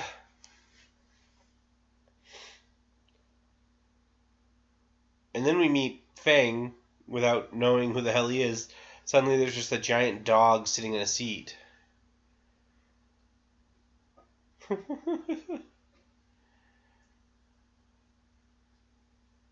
Ron, who's normally met with such suspense and disbelief on everything he meets, just sees this dog the size of him and is like, eh. Oh, now it's showing love. Ugh.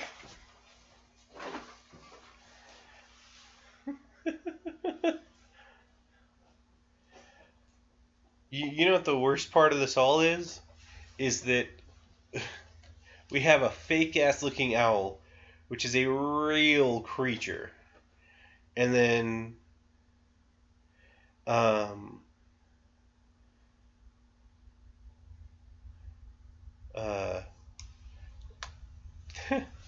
then this dragon coming up is actually gonna look more realistic than the owl.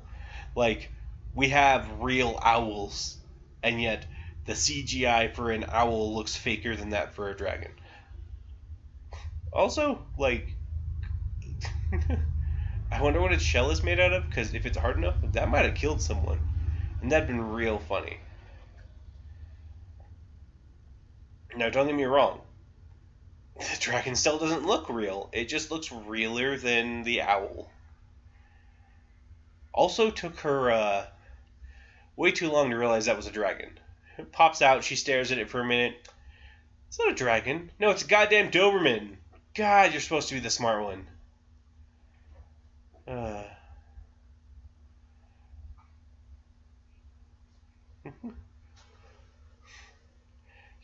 You're 3 seconds old and you have a name. Most parents don't even give children their names that fast, but hey. This is another one of those, the book and movie were really randomly different.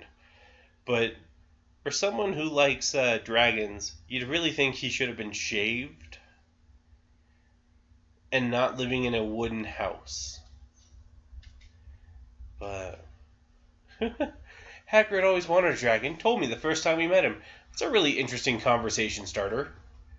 Hey, You're a wizard, Harry. I want a dragon.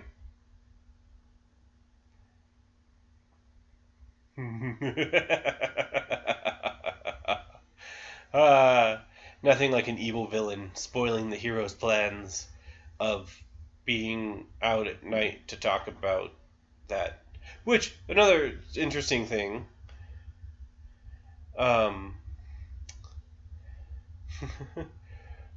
if they had just been like, they still probably would have gotten in trouble. But if they'd been like, hey, Professor, we were just talking to Hagrid about the Sorcerer's Stone, and she'd been like, oh, crap, you guys know about that? How do you know about that? And now Harry's got that freaking evil smile on his face. It's like, we might have lost 150 points for our house and had to serve detention, but you do too, you dick. I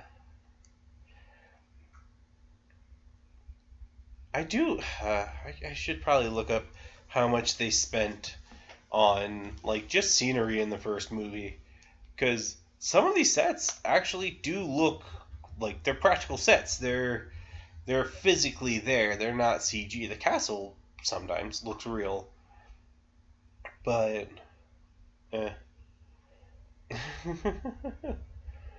Also, when your punishment is you have to go out into a forest of dangerous and life-threatening creatures, your school's punishment system may have gone a little too far. But and then he goes on about having lost his dragon he had for a day. Like, the books, ha ha ha ha ha, he said it again, they have him get rid of the dragon, and it's not, like, he realizes he has to get rid of it. At this time, you're just making, shit worse for Hagrid as a character, making it so it's just like, hey, he actually matured in the book and understood that having a dragon in his tiny house was not the best of ideas. But now it's just like, but I could have raised him myself. Could have had him out back, clipped his wings to make him not fly. All that good stuff. But no, now they've just made him a little whiny bitch. Who should not have been entrusted with the well-being of 4 children. And he also makes the horror movie trope problem of having the group split up. Like, antagonist for this movie, Voldemort, yes. Secondary, Hagrid?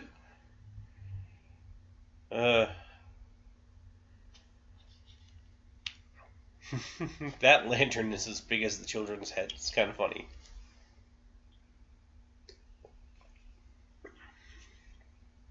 Also, if Hagrid, such a large gentleman, has to wear that many coats, there's no way that Harry and the gang are comfortable in their little robe and whatever.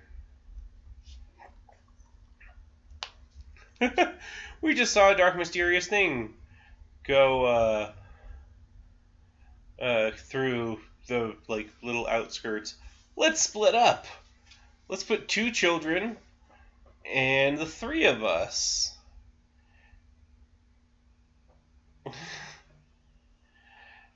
I want your dog with us. My dog is a coward.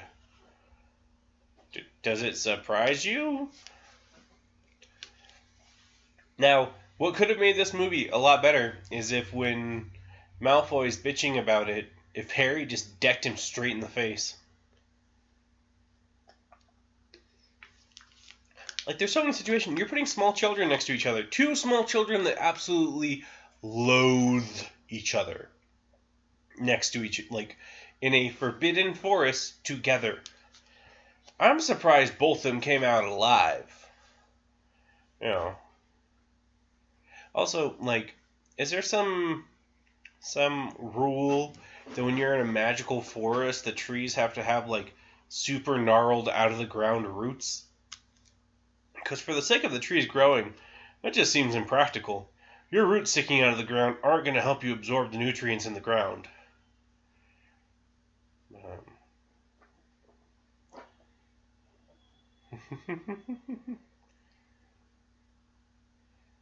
And you know what's really also interesting about this is later years, third year, Harry Potter faints when he sees a Dementor. Or, like, because of the thing they've got with him, whatever the fuck the shit is. But Harry stands up to a dark-cloaked figure eating a unicorn when Malfoy just runs like a little bitch and nobody ever hears about it.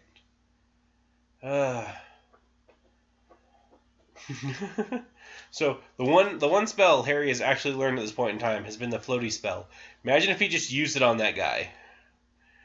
You know, it's Voldemort. You're just holding Voldemort there, floating in the air. And now we're introduced to yet another magical creature that we have heard about, but never seen before. Like, oh, hey, we've got centaurs. They look super fake, but they're real, I promise you. That dead unicorn in the background is just as real.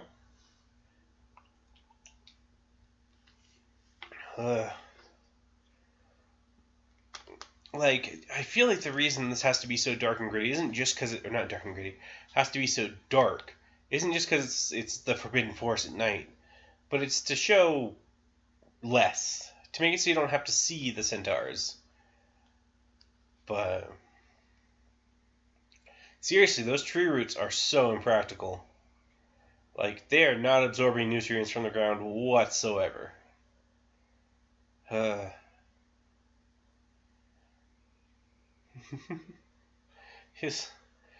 love how you have to have, like, your house on everything you own.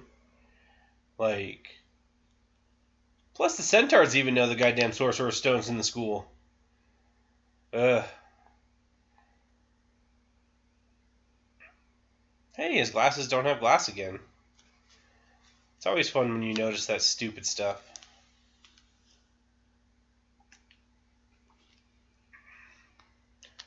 Okay, Harry, we want you to look like you're slightly inspired, but also a little terrified.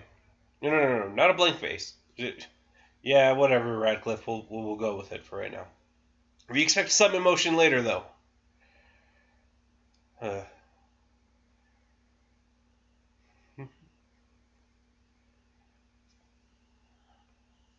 Also, another book thing. Everyone else felt real uncomfortable when he kept saying Voldemort, and, like, nobody gives a shit. Like, the first time you see anyone feel uncomfortable at the mentioning of the name Voldemort after Hagrid's original time is when fucking Cedric Diggory dies in the 4th movie and Dumbledore says it in front of the whole school. Like, they also build Dumbledore up as this, like, invincible, like, super powerful wizard, which he is, but he's never around when they need him.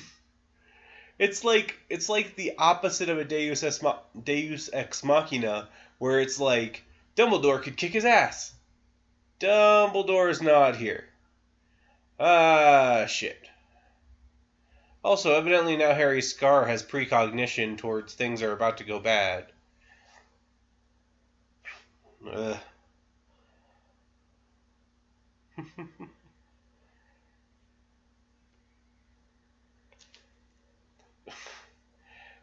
Isn't it a strange coincidence that Hagrid's looking for a dragon and someone jumps up with one?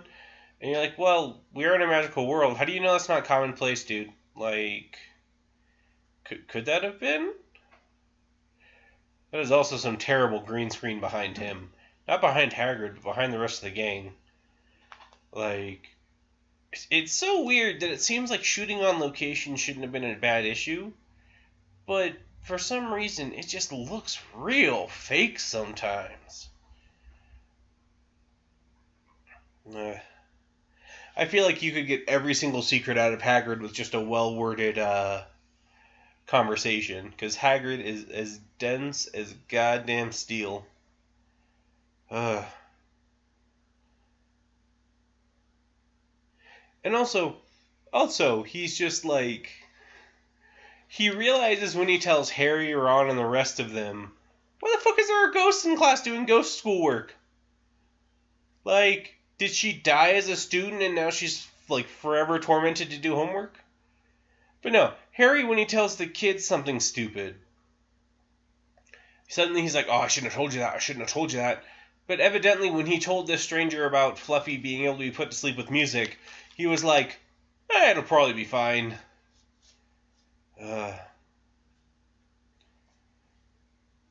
But, like, for real, McGonagall, if they just told you this shit earlier, I'm sure things would have turned out better. Dumbledore would not have left unless it was absolutely necessary. Also, this is the talk shit about someone and suddenly he's right behind me, isn't he? That's the look on Ron's face right there was the, he's right behind me, isn't he? What are you guys doing inside on a day like this? Dude, the outdoors are literally 10 feet away from us. We've just slightly walked in the doors. Ugh.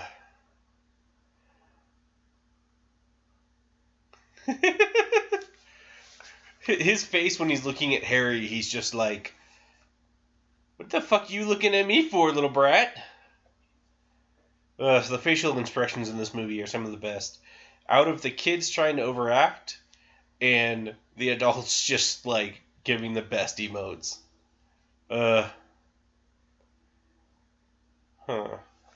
So they just did their finals and they're pretty much just waiting for the semester to end, and yet here is Trevor, Neville's frog, and Neville, who are just for some reason staking out the Gryffindor common room. Like, evidently Neville, after the students were found outside, Neville was just like, we'll take guard duty for our castle. Why? So, has anyone except for Hermione done a spell in this movie? I'm trying to remember. This movie's not that great at, like, keeping you engrossed on the spell casting. At least not in this one, where Ron has attempted to cast a spell. But to my knowledge, the only person to have successfully cast a spell was Hermione. And she's done like 10. That's exactly what you want out of your wizard movie, right? Only one person ever casting them. Also, if you just shut the latch last time, how do you know it's relocked? Why not just try to open it normally? Why must spell a magic be used there? Ugh. So, also, somehow, they're going to get that cloak back. You know, the movie's never going to explain how the dog snores it off of them, and then they leave it behind as they go through this entire encounter, but they get it back. Also, if they flip if the person who went in there, no spoilers yet, despite me having spoiled like half the other movies, but if he went in there, how did they put the paw back over the door unless he closed the hatch behind him as he went in? And the question to that is, why would he close the hatch behind him if he went in? Because if you'd say something like, well, it's to make sure that nobody knew he was there, there's a goddamn harp in the room. Like, walk in the room, oh, everything's fine. There's only a new harp I've never seen in here before, even if it's not enchanted and playing. But you're just like, the harp, yeah, it stopped playing, and you're just like, but there's still a harp in here. Ugh. So these 3 kids should have been eaten by now. Like, the need to have that, like, see, he even just ripped open the goddamn door. He wasn't holding shit. Ugh.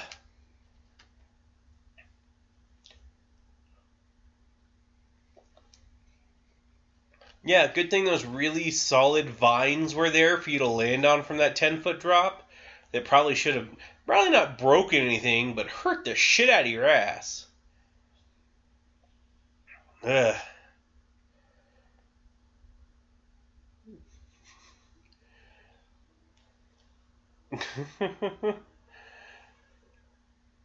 Yeah, we've got this vine that if you struggle, you're going to die. So what? We just relax and we survive. Like, how is that a trial? Is that like, because if you are a well versed wizard, because Hermione's not even a super well versed wizard, but if she's a well versed wizard, either you can stop moving or you can use some goddamn light. Like, why does that, why is that count as a trial? Like, Fluffy, I kind of get, because Hagrid knows a lot about magical beasts, and he got Fluffy to guard the door. Cool. The herbology teacher got a plant that if you know shit about, isn't going to do anything, and yet a first year knows how to get by it. Yeah, she might be the most gifted first year, but that doesn't mean shit. That means like any third year that could get past the dog could get down this goddamn far. Ugh. And then, oh yeah, and I guess it's just paying attention in the class. Didn't even read it, just pay attention. And then they, so, design point out. This movie seems a little too Joel Schumacher for me at times. Where you have these overly large, like, cathedral kind of looking things like they do in the Batman movies. Just for no reason. Like, what is the purpose? There's no purpose. They just have it in there because it looks cool. Also, if you're Professor Quirrell, why do you put the broom back? I know I wasn't going to say who it was, but if you're Professor Quirrell, why?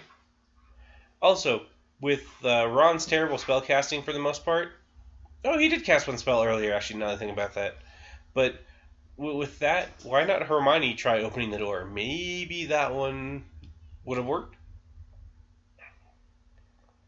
I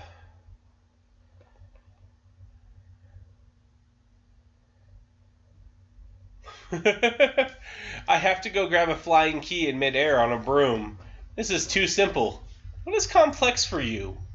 Like, if this broom was on fire, would you be okay with it? Like, I was gonna say, if the keys tried to kill you, you gonna be fine? Although, looking at it, it doesn't seem like the keys are actually impeding him any more than just being in his way. They're not trying to kill him. Yes, it does make it a bit more complicated. Not too complicated, though. I mean, like, if they were sharp keys and were, like, legitimately hurting you, maybe. Maybe. But, yeah.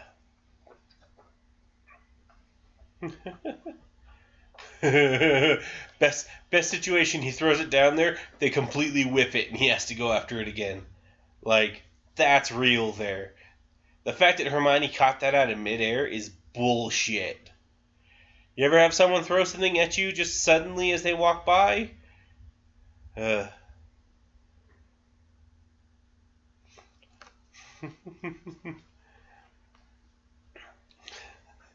is another, they're about to do the wizard chess. This is another one of those that I'm just like, if you have magic and you're very well versed in the magic, this isn't a trial.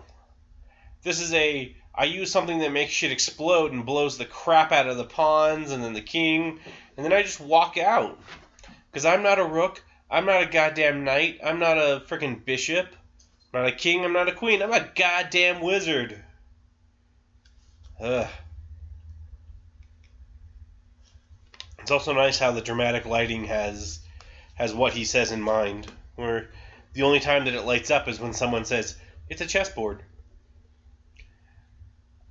So if they hadn't figured it out and they just walked through, would it have all been fine?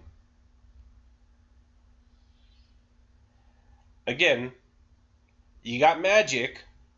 Hell, you have magic that makes shit float, and you can set stuff on fire. Throw those motherfuckers. Don't play their goddamn game.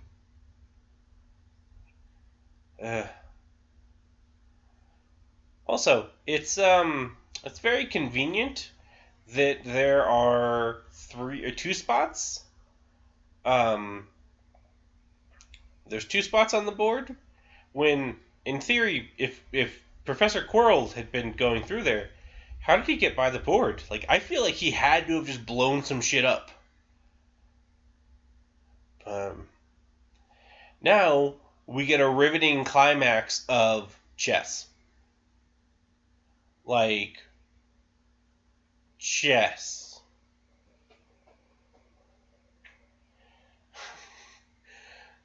I wonder if this is like real wizards chess, even though we're wizards playing chess. Well, let's waste a pawn and find out. Let's take a major disadvantage in this game by sacrificing a character right away. Yeah, no, we're fucked. Although, I mean, it also works out that the one of them that's on an actual piece is probably going to be the only one taken. Ugh. How does a castle stab something? Like, how does a goddamn castle stab something? I have that legitimate question. Also, if Hermione is supposed to take something down, how the fuck is she supposed to do that? And the same thing with Harry. You know, how is Harry supposed to move something out of the way? Because it doesn't seem like if you asked it politely, it would move. But I have to wonder, and I'm sure it came after, but I'm wondering if Wizards chess was before or after cosplay chess. Because if it came after cosplay chess, I feel like this is just like J.K. Rowling like making cosplay chess.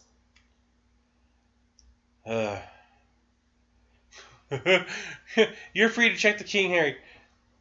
How the fuck do I do that, Ron? I have no weapon. Like, how?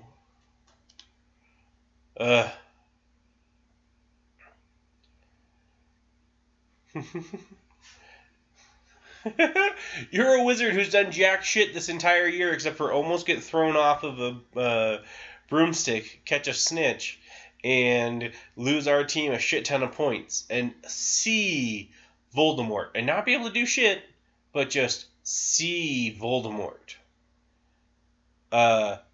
What the fuck are you gonna do, Harry, that Hermione, who's cast, like, 8 spells, and Ron, who's tactically gotten us through this stupid game, could do?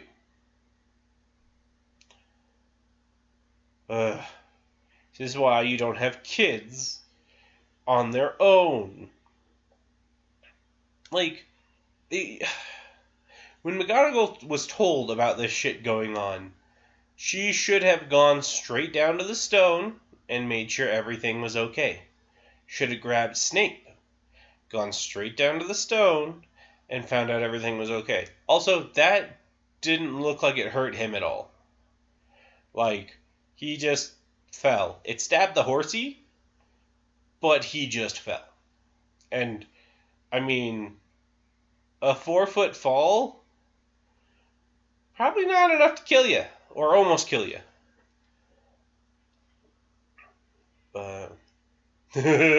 Sword falls right at Harry. Should have fallen on him. That's how you end it. Harry Potter and the Splitting Headache.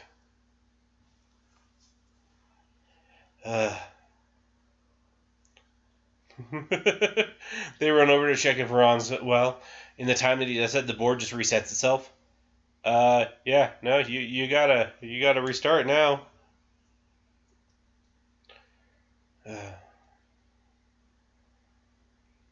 You're not a great wizard, Harry. Let's be honest. You are supposed to be a wizard. You're not a great wizard. You're an okay broom flyer. You're not a great wizard. And yes, she has books and cleverness, but she's also cast some goddamn spells.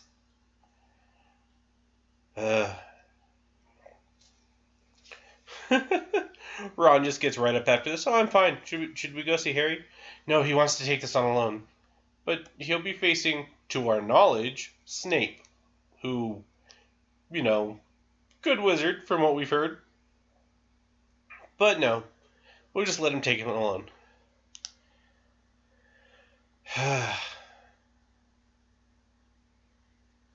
Now we go down the dark catacomb that is in, the first 3 Harry Potter movies. Gosh, is there one in the 4th one? There's probably one in the 4th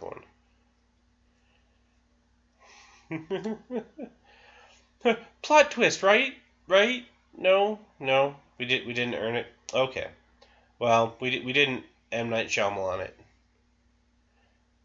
Also, Quirrell just admits he's faking a disability to seem more weak. If that's not a middle finger to people who stutter, ugh.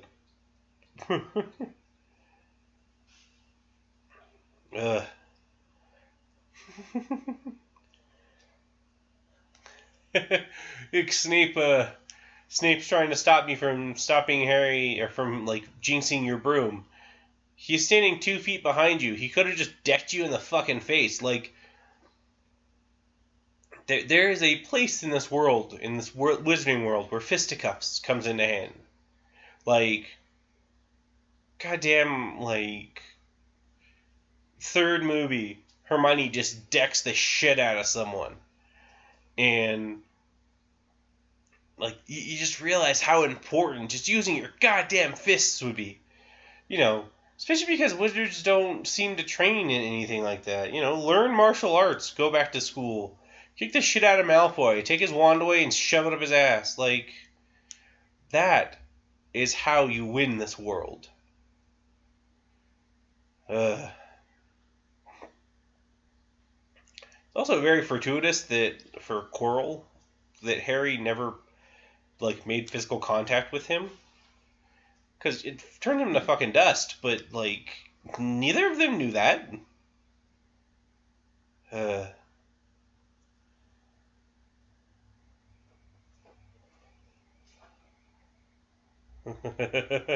I got something in my pocket for you, boy. That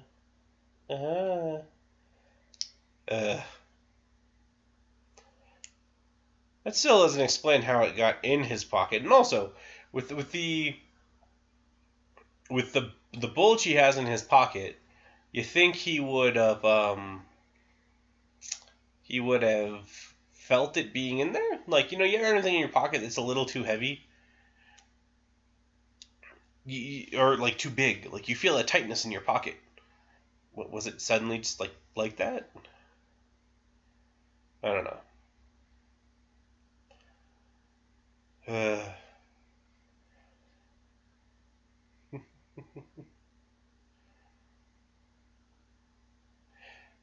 So my question is, how was he talking through the turban? Harry made it seem like it was coming from everywhere, but shouldn't it have been because, even a few sheets of cloth are going to impede your ability to speak.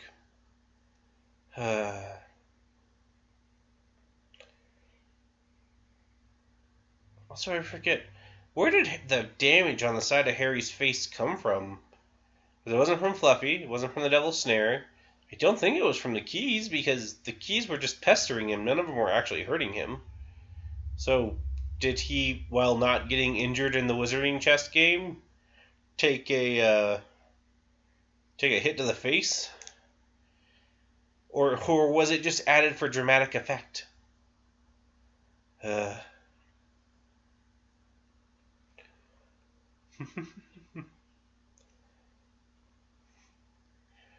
You know what would be the best thing, which never would have happened, but it would have been really funny if Voldemort had actually been the good guy the entire time.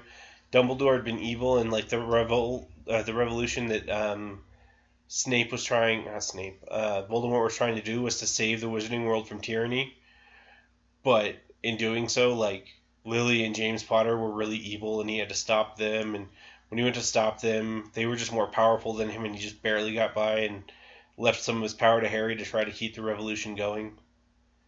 You know, and this offer to work with Harry was legitimate. He's just like, don't let the sins of your past be there. You know, let's make a better future. But no, like it's just good versus evil. There's no gray area. You know, Voldemort's just the most evil of evil, and Harry's supposed to be the most good of good.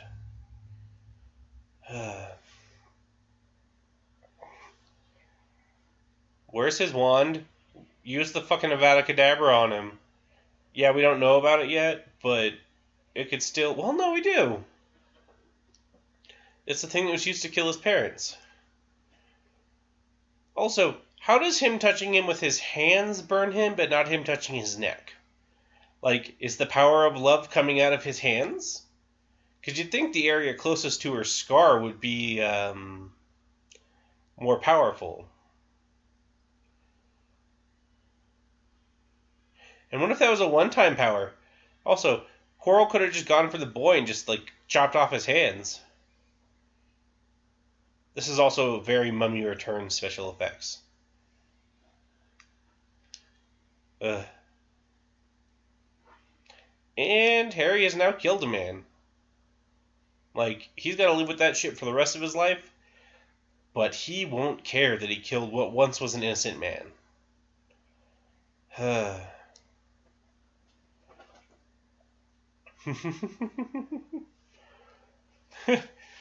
You know, if I had the Sorcerer's Stone, and I knew I had to give it back to Dumbledore, the first thing I would have done the moment I got it would have been turn my glasses into solid gold if they were made of metal.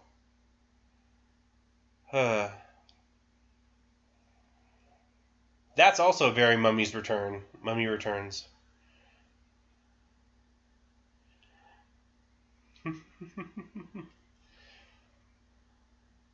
And yet somehow the fire parts for the dust person. That's a very, very kind dust.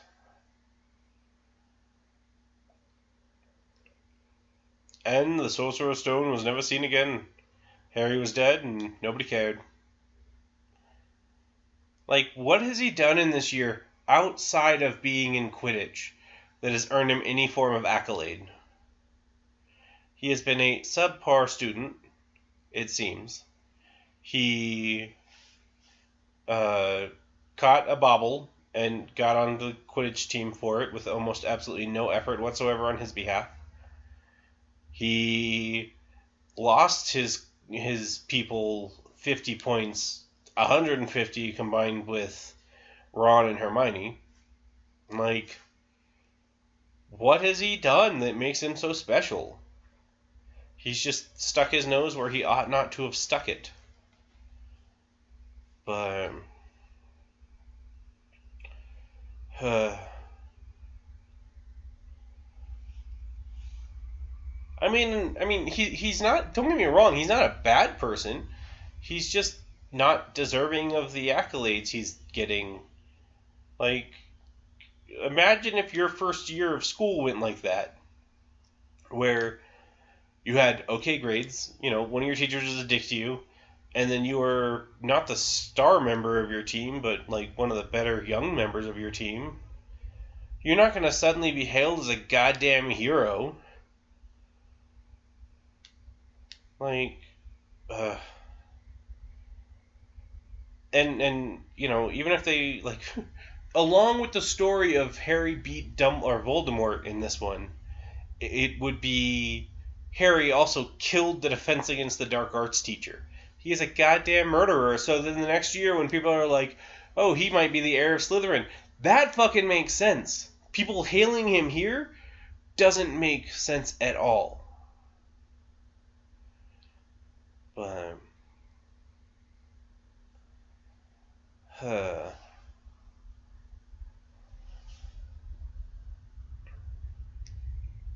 also, if Voldemort had his Horcruxes at this point in time, what was stopping him from coming back through one of them? Like, the baby Voldemort you meet in the fourth one, like, that's none of the Horcruxes making that happen. So if he's just like on death's door and he's barely staying alive, why not just let himself die all the way and then use one of his Horcruxes to come back to power. Like, the diary. The diary has evidently been found at this point in time, or it's at least almost been found. He could have come back through that no problem. But no, they decide just to wait.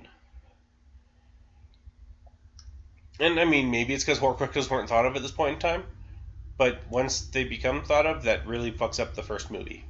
It doesn't make sense. Voldemort should have been back. Unless Quirrell was a Horcrux and that's how you come back.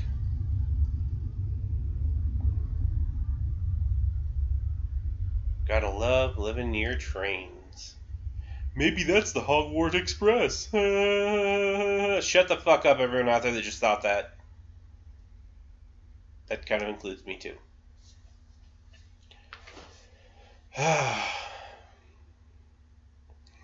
You alright, Warren? Yeah. Nothing actually happened. I was fine. Also, how did Hermione get Ron out of there?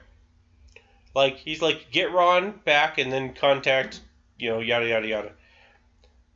Even if Ron is small and skinny at this point in time, and Hermione's of relative size, it would have taken them for goddamn ever to get him back up there. And how'd they get through the Devil's Snares? How'd they get past Fluffy? Like, this shit's never explained.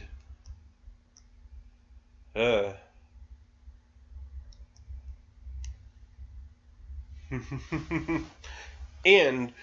Gryffindor really did deserve to lose this year after all the crap that went through it. But gosh, like, I think the best part about going to that school would seriously be the meals. Like, you live through life and death just to get whatever the fuck you want every day at your meal. But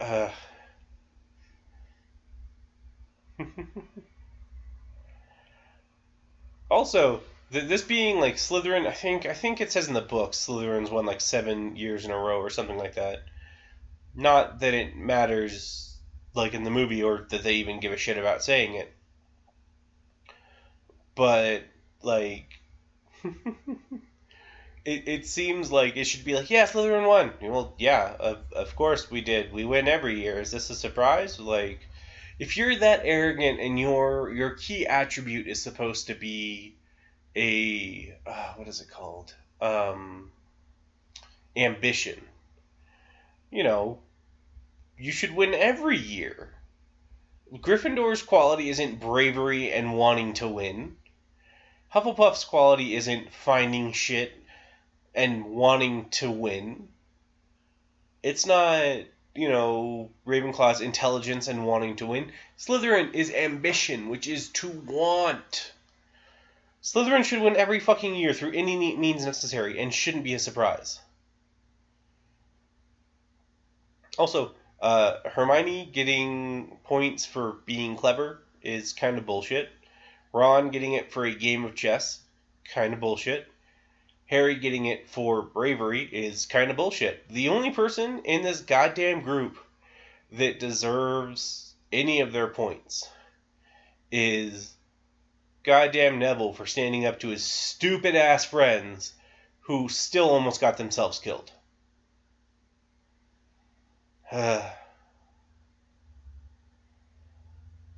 Which is also, like, Neville, like, I don't know his full extent later in the novels, but he gets, like, shit on in every possible case. Which, again, makes me want to know more about him than Harry Potter, because Harry Potter being naturally, quote-unquote, good at things, is what they tell you he is, but you never really see it. That's not a fun main character. Main character is one that struggles and has hard times doing things, which is Neville. Harry Potter gets all the shit handed to him through goddamn coincidence. But, well, the book's called Harry Potter, so it's gotta be about Harry Potter. Even though he is an unlikable twat sometimes. That's a new one I didn't use today. Twat. But, so, we've pretty much reached the end of the movie, except for the fact that they're, for some stupid reason, going to send Harry back to his abusive parents. But there's Lee Jordan, who is on Gryffindor, who is the one of the very few non-white characters we've gotten to see so far.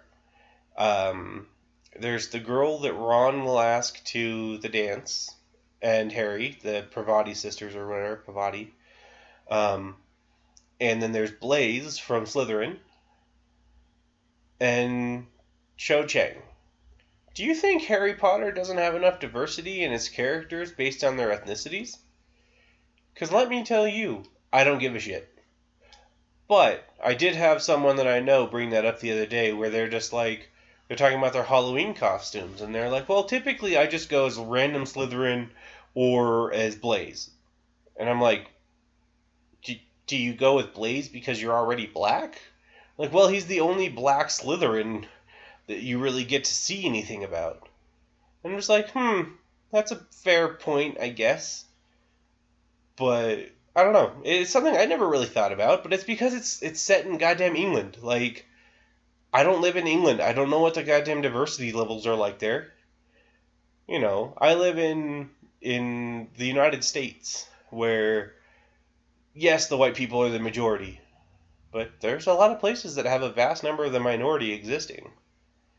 So, if this was in America, which, don't get me wrong, I really feel like that should be a series after the Fantastic Beasts series comes out, should be a United States Harry Potter sort of thing. Because Harry Potter, besides randomly being connected to the Dark Lord, he has no real importance outside. Like, his birth wasn't... He wasn't born the Chosen One, per se. I know there's a stupid prophecy. But he wasn't born, immaculately. He's not like goddamn Anakin Skywalker, who, I don't have a father, I was just conceived magically. He's just a normal person, for the most part. Like, wizard. But I feel like Harry Potter could have an American version that could be just as good. Well, we have made it to the credits, directed by Chris Columbus. It's funny, because unless you're a big Potter fan, I would be hard-pressed to think that most people know the directors of the Harry Potter movies. It's not like a lot of bigger named directors do it. It's not like, as crazy as this would be, it's not like Michael Bay's Harry Potter. It's, just they find these directors who are passable, good. I'm sure that Chris Columbus has done other ones. But, they're just, at the end of the day, they're just that. They're just directors. They're not Joss Whedon or Michael Bay or Steven Spielberg, So, enough of my ranting on this right now. What are my thoughts on this movie as a whole? I'll give this movie a 3.5 out of 5. Predominantly for the nostalgia of it. Now, don't get me wrong. I don't think that's a reason to give a great score. Honestly, without nostalgia, if I'd only ever watched this movie once, never read the books, it'd probably get a solid 2.5. But the 3.5 is because the nostalgia of the movie theater, not of this movie itself. This movie came out at a time when I was still pretty young, and I got to go see these movies for the first time in theaters. And a little flicks fact. The first movie I ever saw as a midnight showing was Harry Potter and the Goblet of Fire. But,